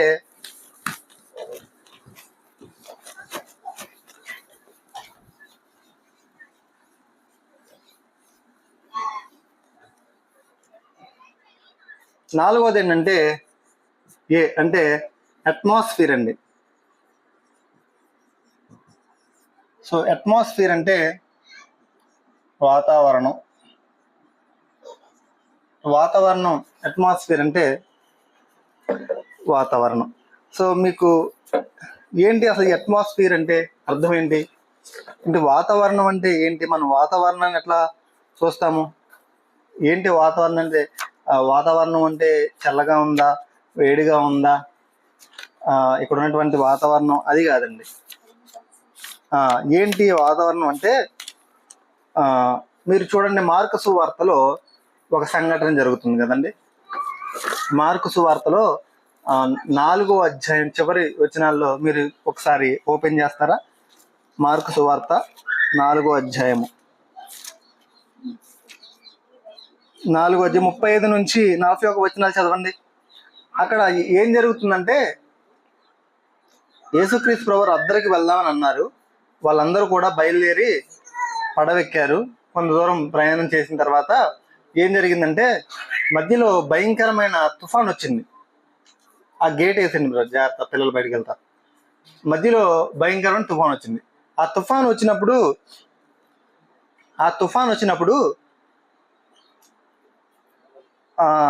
వాళ్ళందరూ ఏమన్నారంటే 38వ వచనంలో, ధోని అమరమున తలగడ మీద తలవాల్చుకుని నిద్రించాను. యేసుక్రీస్తు వారు తలవాల్చుకుని నిద్రిస్తున్నారు. అప్పుడు బోధకుడా నీకు చింత లేదా అని ఆయనతో అనేది.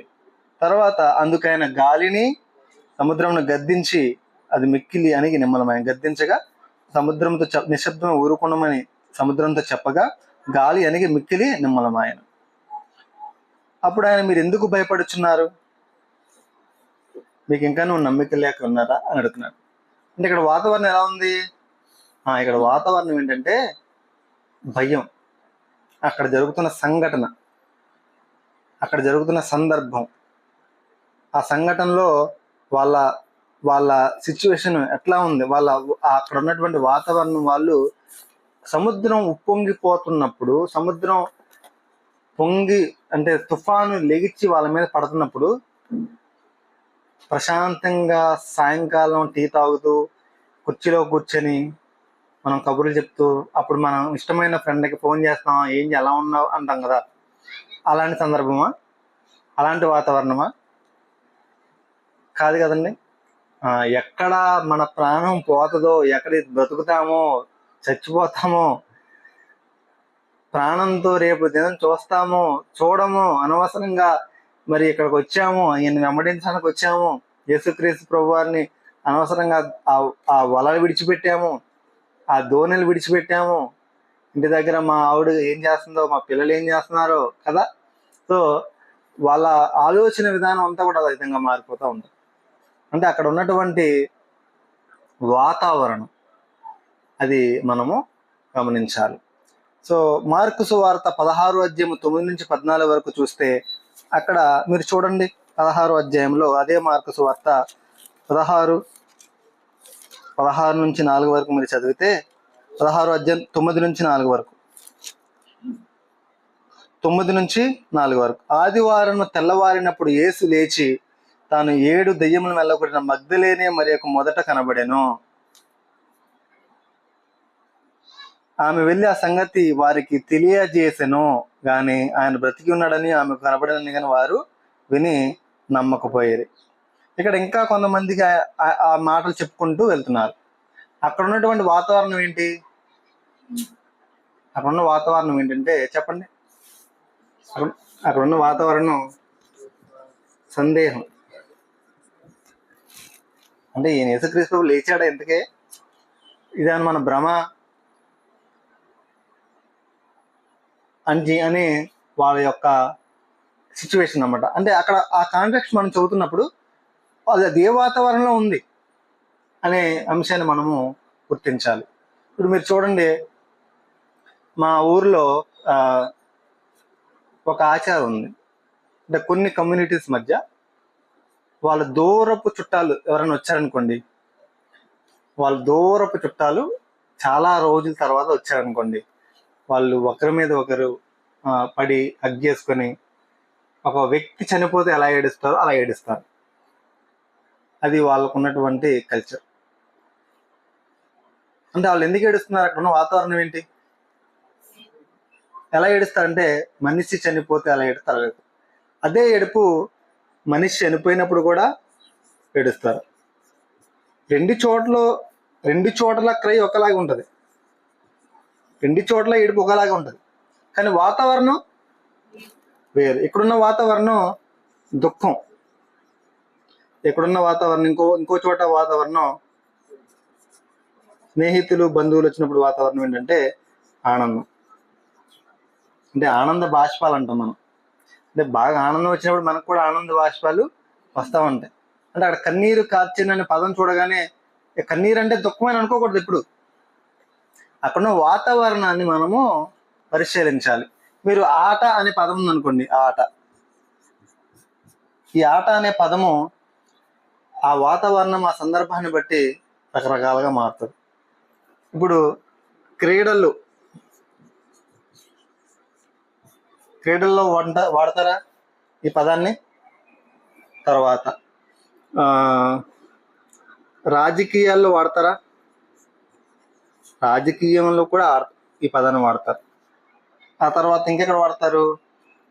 రాజకీయాల్లో వాడతారు. దీని తర్వాత మనం చూస్తే సినిమా వేసేటప్పుడు ఇది ఎన్నో ఆట అండి అని అంట, 3వ ఆట 4వ ఆట అని వాడతారు. అంటే ఇక్కడున్న ఒక పదాన్ని, దీని భావము అనేది ఆయా పరిస్థితికి, ఆయా వాతావరణం అంటే ఆ సిచ్యువేషన్స్కి, ఆ సందర్భాలకి మార్పు చెందట్లేదా? మార్పు చెందుతుందా? కాబట్టి మనం గుర్తించాలి అంటే అక్కడ ఉన్నటువంటి ఆ వాతావరణం ఏంటి అనేది మనం గుర్తించాలి. ఇప్పుడు ఇంకొకటి నేను అడుగుతాను, మీరు చెప్పండి. ఎజ్రా 3వ అధ్యాయం 10-13 చదవండి ఒకసారి. ఎజ్రా 3వ అధ్యాయము ఎజ్రా 10-13. ఎజ్రా 3వ అధ్యాయం 10-13.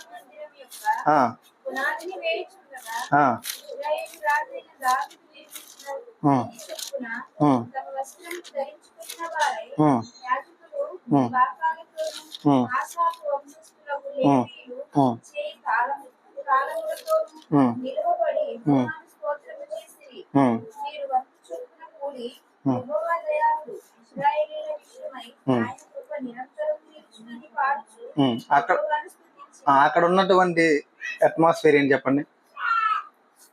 అక్కడ ఉన్న అట్మాస్ఫియర్ ఏంటి? సంతోషం. Very good sister. అక్కడున్న అదే సంతోషం,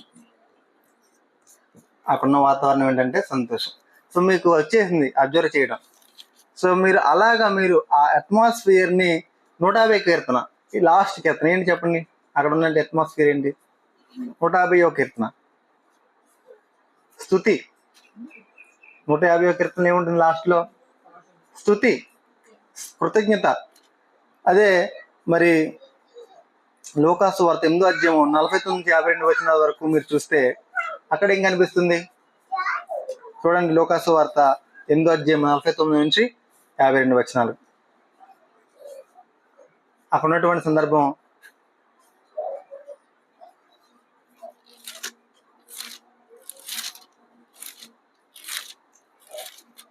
తీసారు ఎవరైనా? లూకాసు వార్త 8వ అధ్యాయము 49-52. ఆయన ఇంకనూ మాట్లాడుచుండగా సమాజపు మందిరపు అధికారి ఇంటి నుండి ఒకడు వచ్చి, నీ కుమార్తె చనిపోయినది, బోధకుని శ్రమ పట్టవద్దని అతనితో చెప్పాను. 52 వచనాల వరకు మీరు చదివితే అక్కడ ఉన్నటువంటి వాతావరణం ఎలా ఉంది చెప్పండి? చెప్పాలి. ఇంకా ఇప్పుడు ఒక కుమార్తె చనిపోయిందంటే మనకి ఏం కలుగుతుంది? వెంటనే దుఃఖం, విచారం కదండి. అది అక్కడ ఉన్నటువంటి వాతావరణం ఏంటంటే విచారం. అంటే అక్కడ జరిగిన సంఘటనను బట్టి మనం ఏం చేయాలంటే అది అర్థం చేసుకున్నప్పుడు మనం చదివి ఆ ప్యాసేజ్ ఏదైతే ఉందో మనం సంఘటన ఆ అట్మాస్ఫియర్ని అర్థం చేసుకున్నప్పుడు మనం చక్కగా దాన్ని అవగాహన చేసుకోవడానికి అవకాశం ఉంటుంది. అక్కడ విచారం అన్నమాట. సో ఆ సంఘటనలో అక్కడ వాడే పదాలు, దాని అర్థాలు వేరుగా ఉంటాయి. ఆ పదాలకి అక్కడ ఇవ్వబడినటువంటి భావన వేరుగా ఉంటుంది. ఇప్పుడు సమాధానం అనే పదం ఉంటుంది. సమాధానం అంటే ఏంటి? సమాధానం చెప్పు నాకు ముందు అంటాం. సమాధానం చెప్పంటే నాకు ముందు నువ్వు జవాబు చెప్పని మన అర్థం. మరి సమాధానానికి ఇంకొక అర్థం కూడా ఉంది బైబిల్లో. అంటే సఖ్యపరచడం, సమాధానపరచడం అంటే శాంతింపజేసి వాళ్ళిద్దరిని ఏకం చేసి వాళ్ళిద్దరి మధ్య రాజీ కుదిర్చడం, వాళ్ళిద్దరి కోపతాపాలు తీసివేసి వాళ్ళిద్దరిని కలపడం, ఇలాంటి అర్థం కూడా వస్తుంది.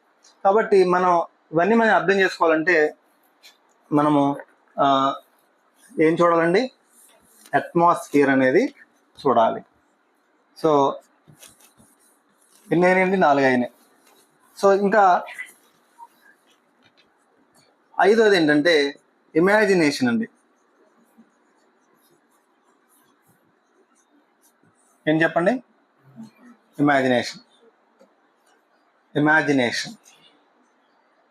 ఇమాజినేషన్ అంటే ఏంటంటే ఊహించుట,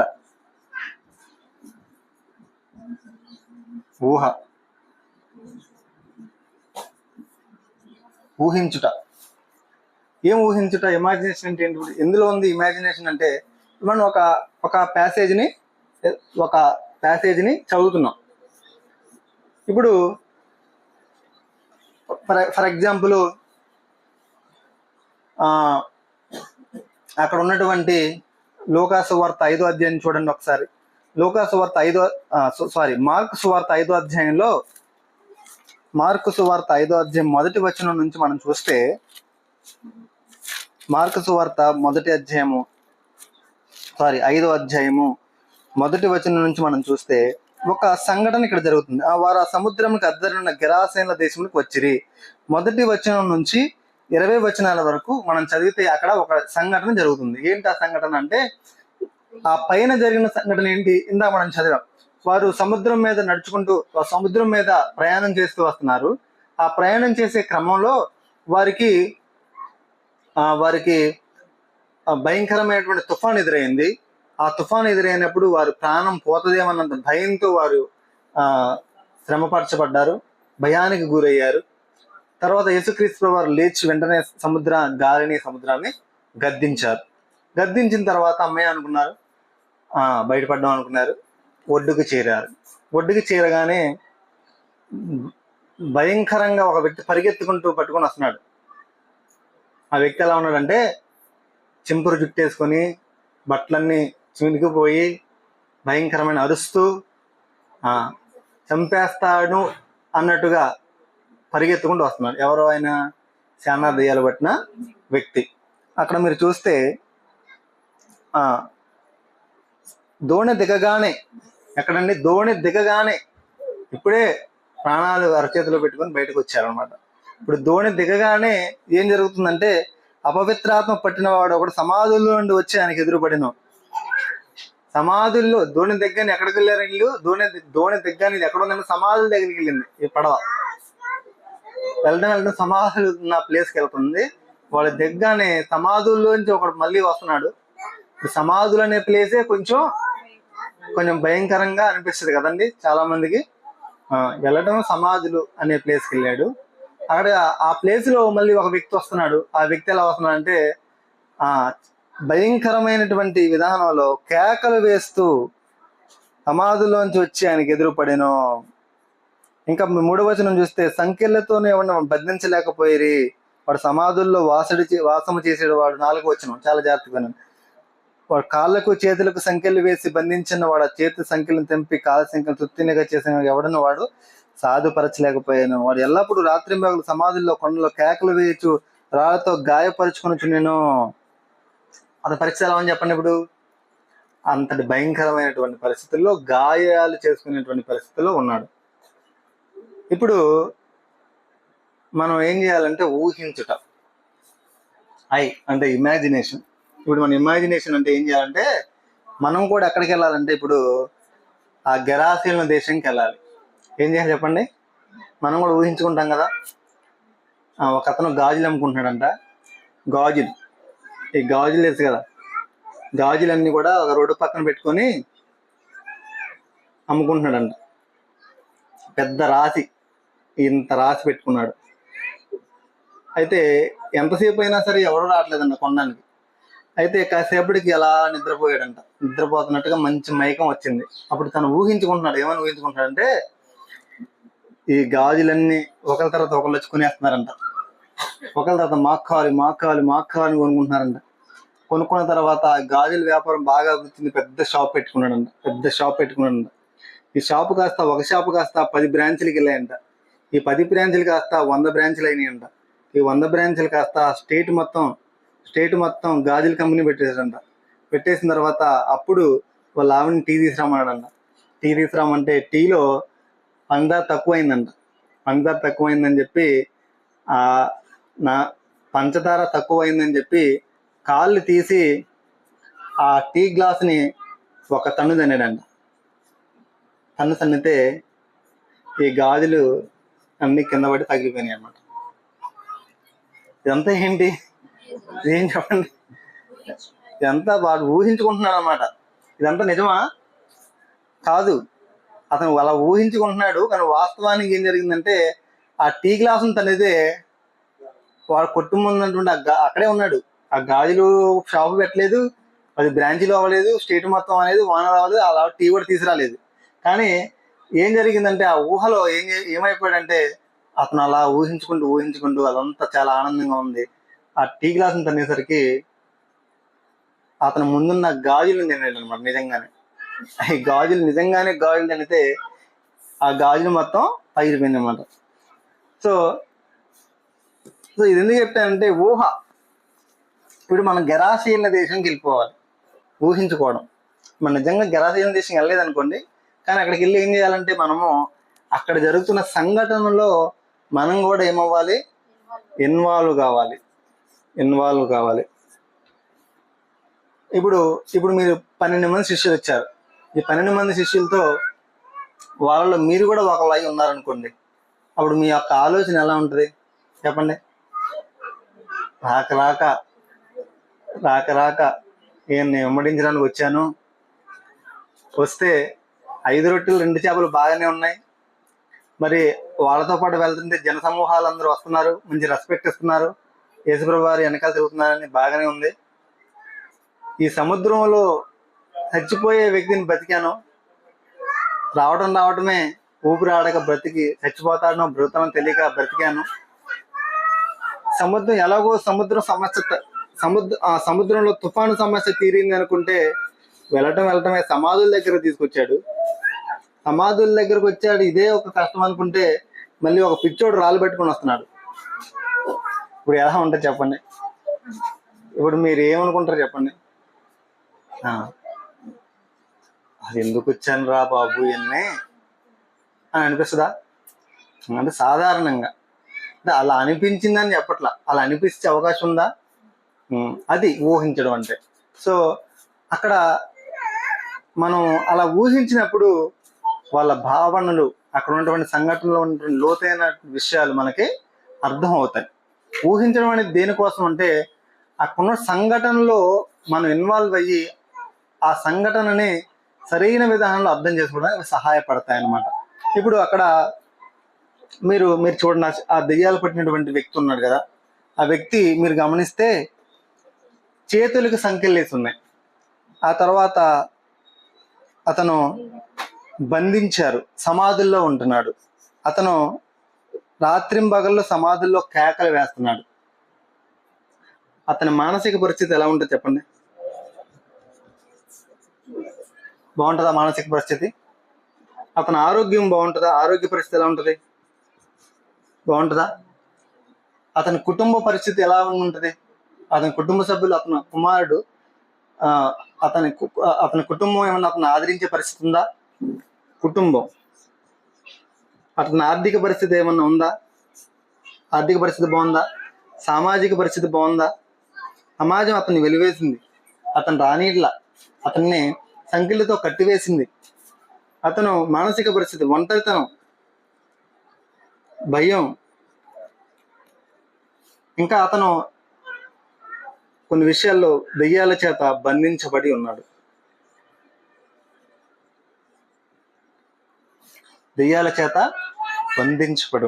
సో ఇదంతా ఏంటి? మనం అతనిలోకి వెళ్ళిపోయి మనం ఏం చేయాలంటే ఊహించాలి. అతని మానసిక పరిస్థితి ఎలా ఉంది మనం చూస్తున్నప్పుడు, అతని ఆరోగ్య స్థితి బాగలేదు, మానసిక పరిస్థితి బాగలేదు, కుటుంబం వదిలేసింది, గ్రామం వదిలేసింది, అతన్ని అందరూ వదిలేశారు, దెయ్యాల చేత పట్టుబడి ఉన్నాయి. కానీ అతన్ని ఎవరు చూశారంటే ఎక్కడో సముద్రం అవతల ఉన్నటువంటి ఆయన సముద్రాన్ని దాటుకొని ఆ తుఫానులో వచ్చి ఒక్క వ్యక్తి కోసం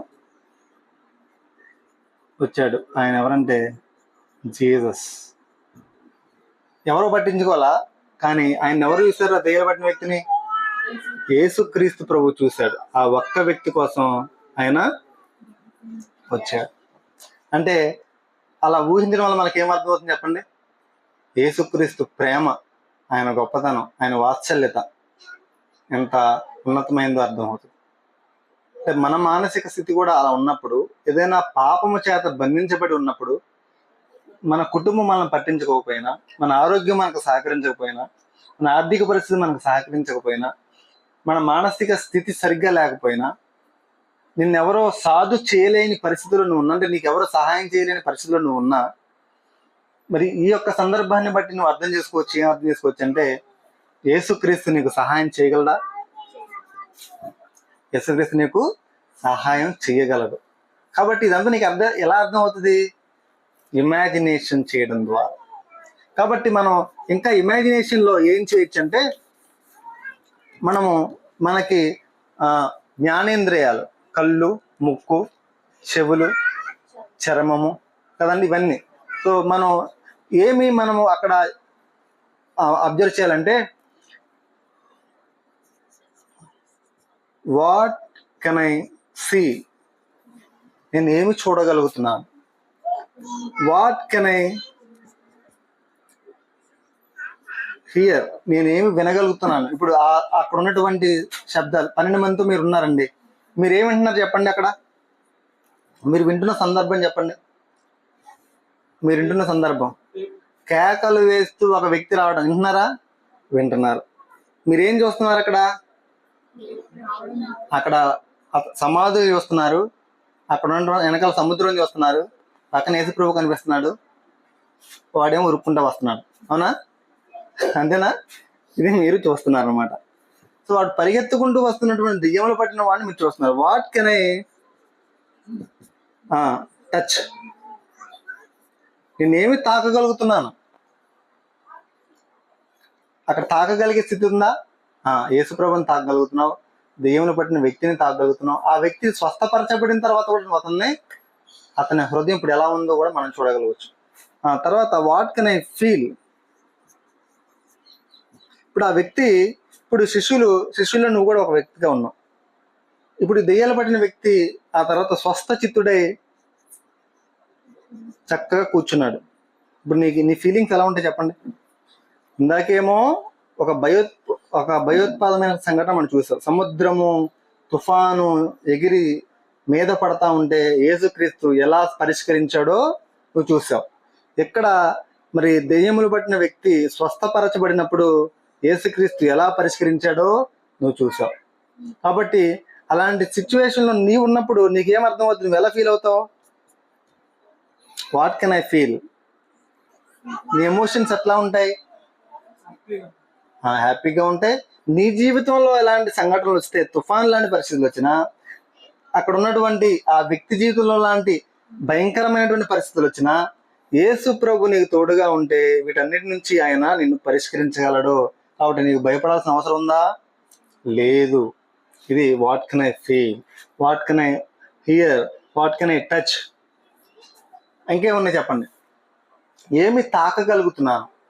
సో ఇదంతా కూడా మనము అక్కడికి వెళ్ళిపోయి దాన్ని ఏం చేయాలంటే ఆ సంఘటనను మనం ఊహించాలని. ఏం జరిగి ఉండొచ్చు, ఎలా జరిగి ఉండొచ్చు, అక్కడ నేనే అలాంటి స్థితిలో ఉంటే నేనేం చేస్తాను. అక్కడ మీరు చూస్తే ఆ దెయ్యాలు పట్టిన వ్యక్తి స్వస్థపరచబడ్డాడు. స్వస్థపరచబడిన తర్వాత, స్వస్థత పొందిన తర్వాత నేను కూడా వస్తాను ప్రభా నీతో అంటాడు. కానీ యేసుప్రభు ఏమంటాడంటే నువ్వు నాతో రావద్దు అంటాడు. నువ్వు నాతో రావద్దు. ఇప్పుడు అతనికి ఎలా ఉంటుంది చెప్పండి? బాధగా ఉంటుందా? బాధగా ఉంటుందా? బాధగా ఉంటుంది. అక్కడ నువ్వే ఉంటే నువ్వేం చేస్తావు? కానీ ఆయన ఏం చేస్తాడంటే తన మాట విని ఆయన అనుకుని ఉండొచ్చు, నీ 12 మంది శిష్యుల్లో నన్ను కూడా ఒకరినిగా చేసుకో, 13వ వాడిని అయితే అనుకుని ఉండొచ్చు. కానీ ఆ 13వ వ్యక్తిగా ఉండడానికి ఆయన అంగీకరించలా. కారణం ఏంటంటే నువ్వు ఇక్కడే ఉండన్నాడు. అంటే అది ఆయన చిత్తం. అంటే నీ చిత్తము అన్ని సందర్భాల్లో నీ చిత్తం అనేది ఆయన అంగీకరించకపోవచ్చు.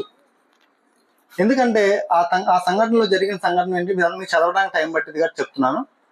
యేసుక్రీస్తు ప్రభు వారు ఆయన స్వస్థపరిచినప్పుడు ఆ దెయ్యాలన్నీ కూడా ఆ పందుల్లోకి వెళ్ళి ఆ పందులన్నీ కూడా అక్కడికి వెళ్ళిపోయినాయి. అంటే ఆ సముద్రంలో పడి చనిపోయాను. ఆ ఊరు వాళ్ళు వచ్చి ఏమన్నారంటే నువ్వు ఇక్కడ దయచేసి ఉండొద్దు, నువ్వు వెళ్ళిపోయా అని చెప్పారు. ఇక్కడ స్వస్థపరచబడిన వ్యక్తిని చూస్తున్నారు, చనిపోయిన పందులను చూస్తున్నారు. కాబట్టి యేసు ప్రభుని ఏమన్నారంటే మా ఊరిలో నువ్వు ఉండొద్దు, నువ్వు పక్కకి నువ్వు వెళ్ళిపోయా, మా దగ్గర నువ్వు ఉండొద్దు అని చెప్పారు. అలా వెళ్ళిపోమని చెప్పినప్పుడు ఈయనన్నాడు, ఇతను కూడా నేను కూడా వచ్చేస్తాను మీతో అన్నాడు. అలా అన్నప్పుడు నువ్వు వద్దు అన్నాడు. నువ్వు వెళ్ళి నీ ఇక్కడ ఉన్న వాళ్ళందరికీ సాక్షిగా ఉండని చెప్పాడు. అప్పుడు ఆయన ఊహ ఎలా ఉంటుంది? చాలా బాధగా ఉండొచ్చు. అయితే జరిగిన సంఘటన ఏంటంటే మీరు మార్కు సువార్త పక్కనే 7వ అధ్యాయము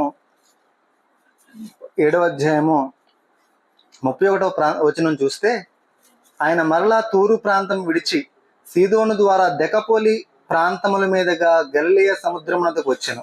అప్పుడు వారు చెవుడు గల నత్తివాని ఒకని ఆయన వద్దకు తొడుకుని వచ్చి వాని మీద చెయ్యి ఉంచమని ఆయనను వేడుకొనిరి.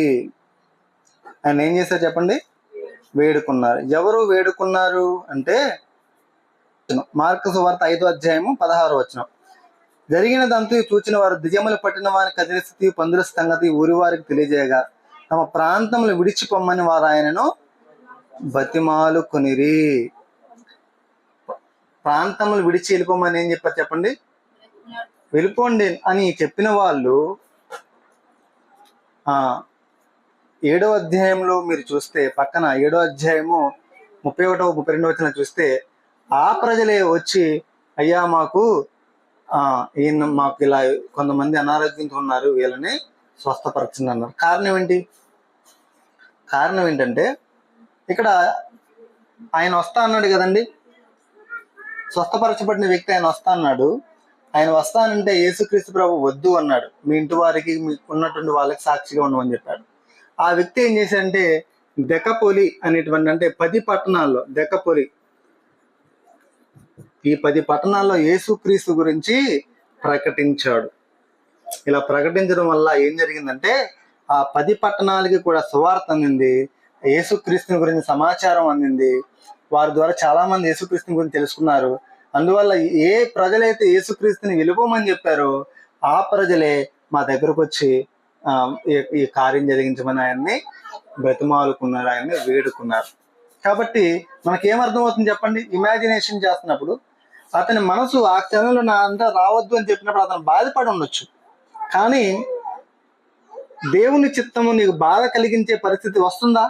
వస్తుంది.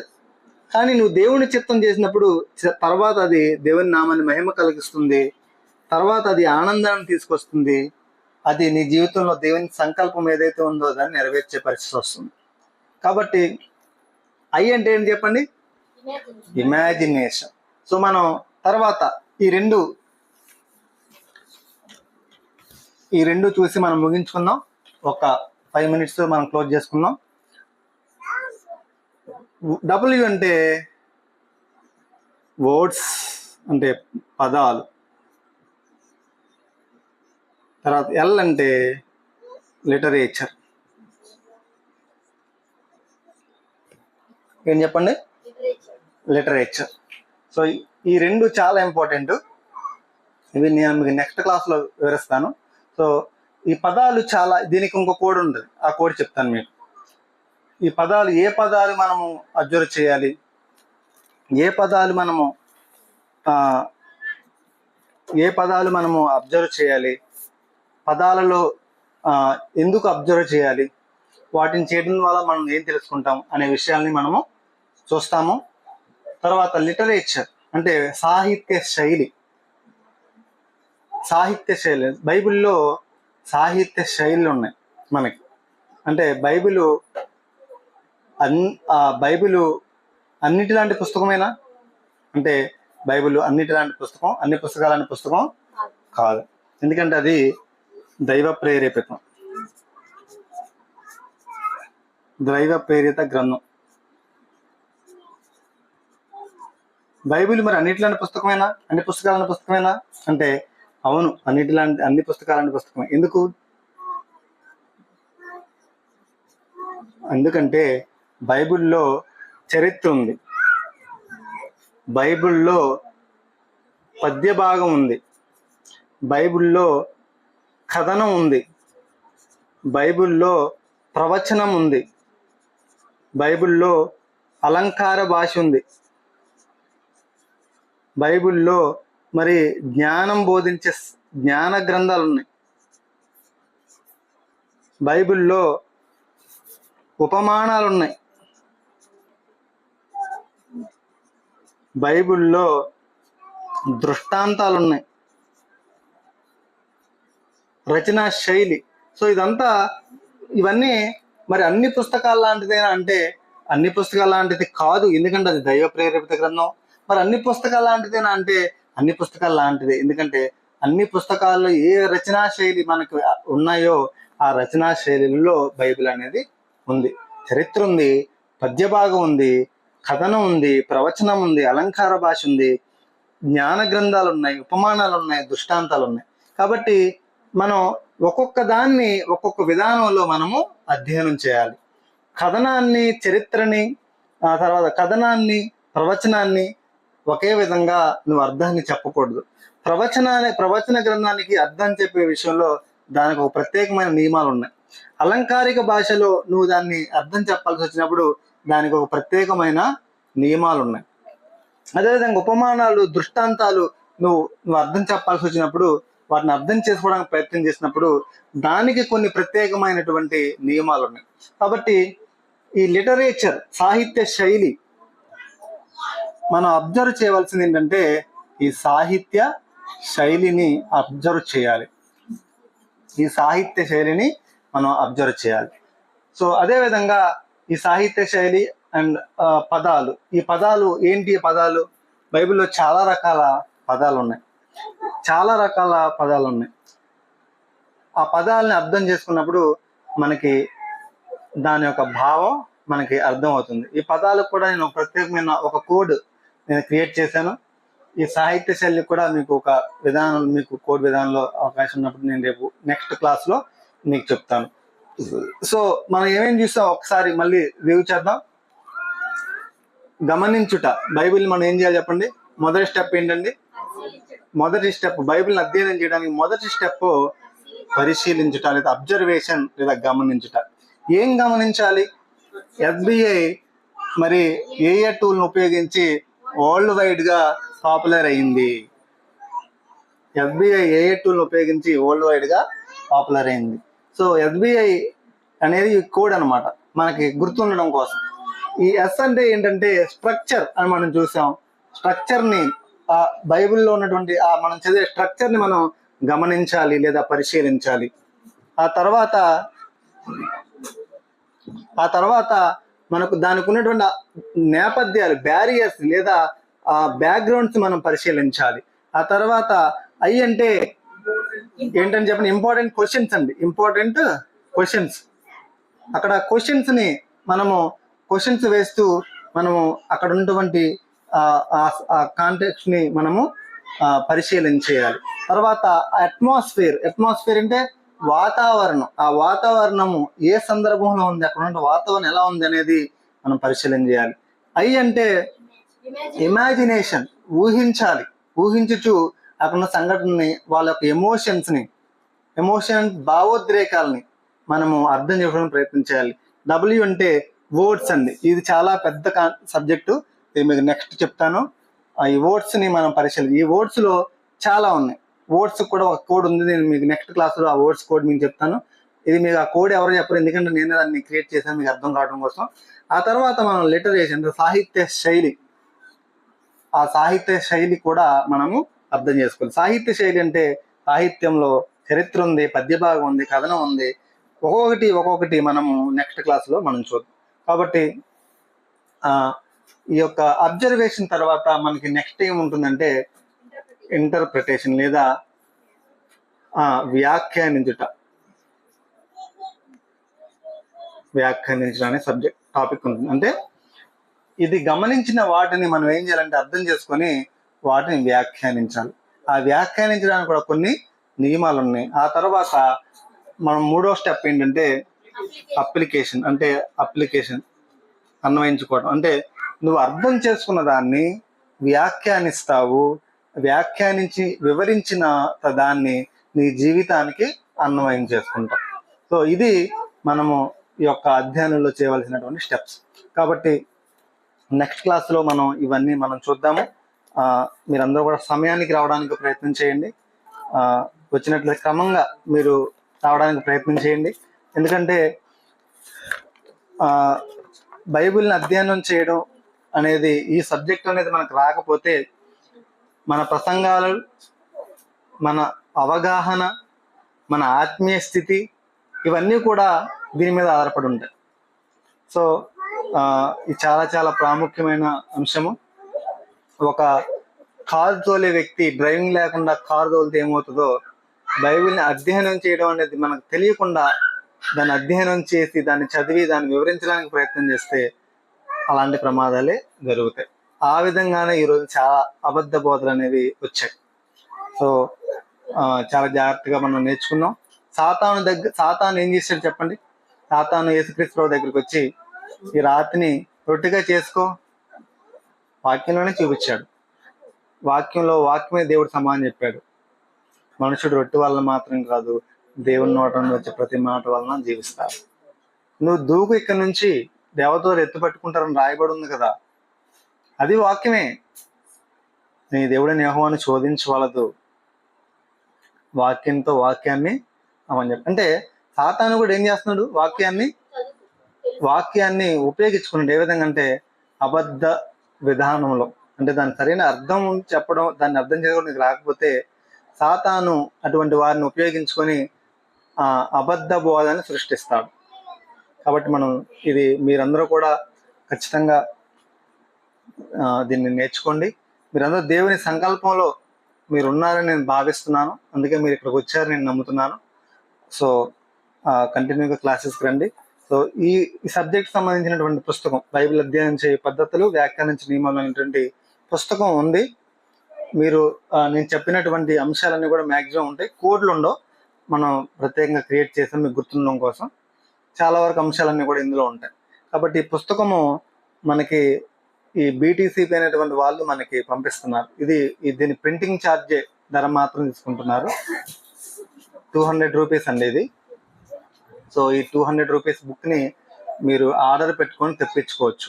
అంటే రెగ్యులర్గా క్లాసెస్ వినేవాళ్ళు అది తెప్పించుకొని మీరు రాసుకోకపోయినా మీరు ఆ సబ్జెక్ట్ అంతా ఇందులో ఉంటుంది. బైబిల్తో పాటు మనం ఈ పుస్తకాన్ని మన దగ్గర లైఫ్ లాంగ్ మన దగ్గర పెట్టుకుంటే, మనం ఎప్పుడు అధ్యయనం చేసినా ఇది ఒక బుక్ దగ్గర పెట్టుకుని ఒకసారి చదివి, ఓహో ఈ విధంగా అధ్యయనం చేయాలి అనేది మీకు అవగాహన వస్తుంది. దాని ప్రకారం మీరు ఒక ఆదికాండము లేకపోతే ఒక పుస్తకం, ఒక ప్యాసేజ్ తీసుకుని అధ్యయనం చేసినప్పుడు చాలా అద్భుతంగా మీరు దాన్ని వివరించగలుగుతారు. మీ యొక్క ప్రసంగాలలో, మీ యొక్క వ్యాఖ్యానంలో, మీ యొక్క అవగాహనలో, మీ ఆత్మీయ జీవితంలో చాలా మార్పుని మీరు ఖచ్చితంగా మీరు గమనించగలుగుతారు. సో ప్రార్థన చేసుకుందాం. సో ప్రార్థన చేసి ఈ యొక్క క్లాస్ని ముగించుకుందాం. సర్వోన్నతుడా, జీవం కలిగిన తండ్రి, నీ పాదాలకు వందనాలు తెలియజేస్తున్నాను నాయన. ఇప్పటివరకు జరిగిన క్లాస్ అంతటిని బట్టి వందనాలు. మరి గమనించుట, అబ్జర్వేషన్ అటువంటి సందర్భాన్ని మేము ఇప్పటివరకు అర్థం చేసుకోవడానికి సహాయం చేసినందుకే వందనాలు తెలియజేస్తున్నాను. ఇదేనో మరి వర్షం వల్ల ఎటువంటి ఆటంకము కలగకుండా మీరు అనుగ్రహించినటువంటి ఈ యొక్క సమయానికి వందనాలు తెలియజేస్తున్నాను. కూడి వచ్చిన ప్రతి బిడ్డను మీరు బలపరచండి, వాక్యాన్ని నేర్చుకోవడానికి బిడ్డలకు సహాయం చేయండి తండ్రి. మరి ఇంకనూ వారు ఎదగడానికి సహాయం చేయండి, దీవించి ఆశీర్వదించమని నిత్యత్మత మరొక ఆదివారం అందరం కలిసి స్తుతించి ఆరాధించి అదేవిధంగా మీ వాక్యాన్ని నేర్చుకోవడానికి సహాయం చేయమని వేడుకుంటూ యేసుక్రీస్తు నామములో ప్రార్థించి వేడుకుంటున్నాం తండ్రి. ఆమేన్.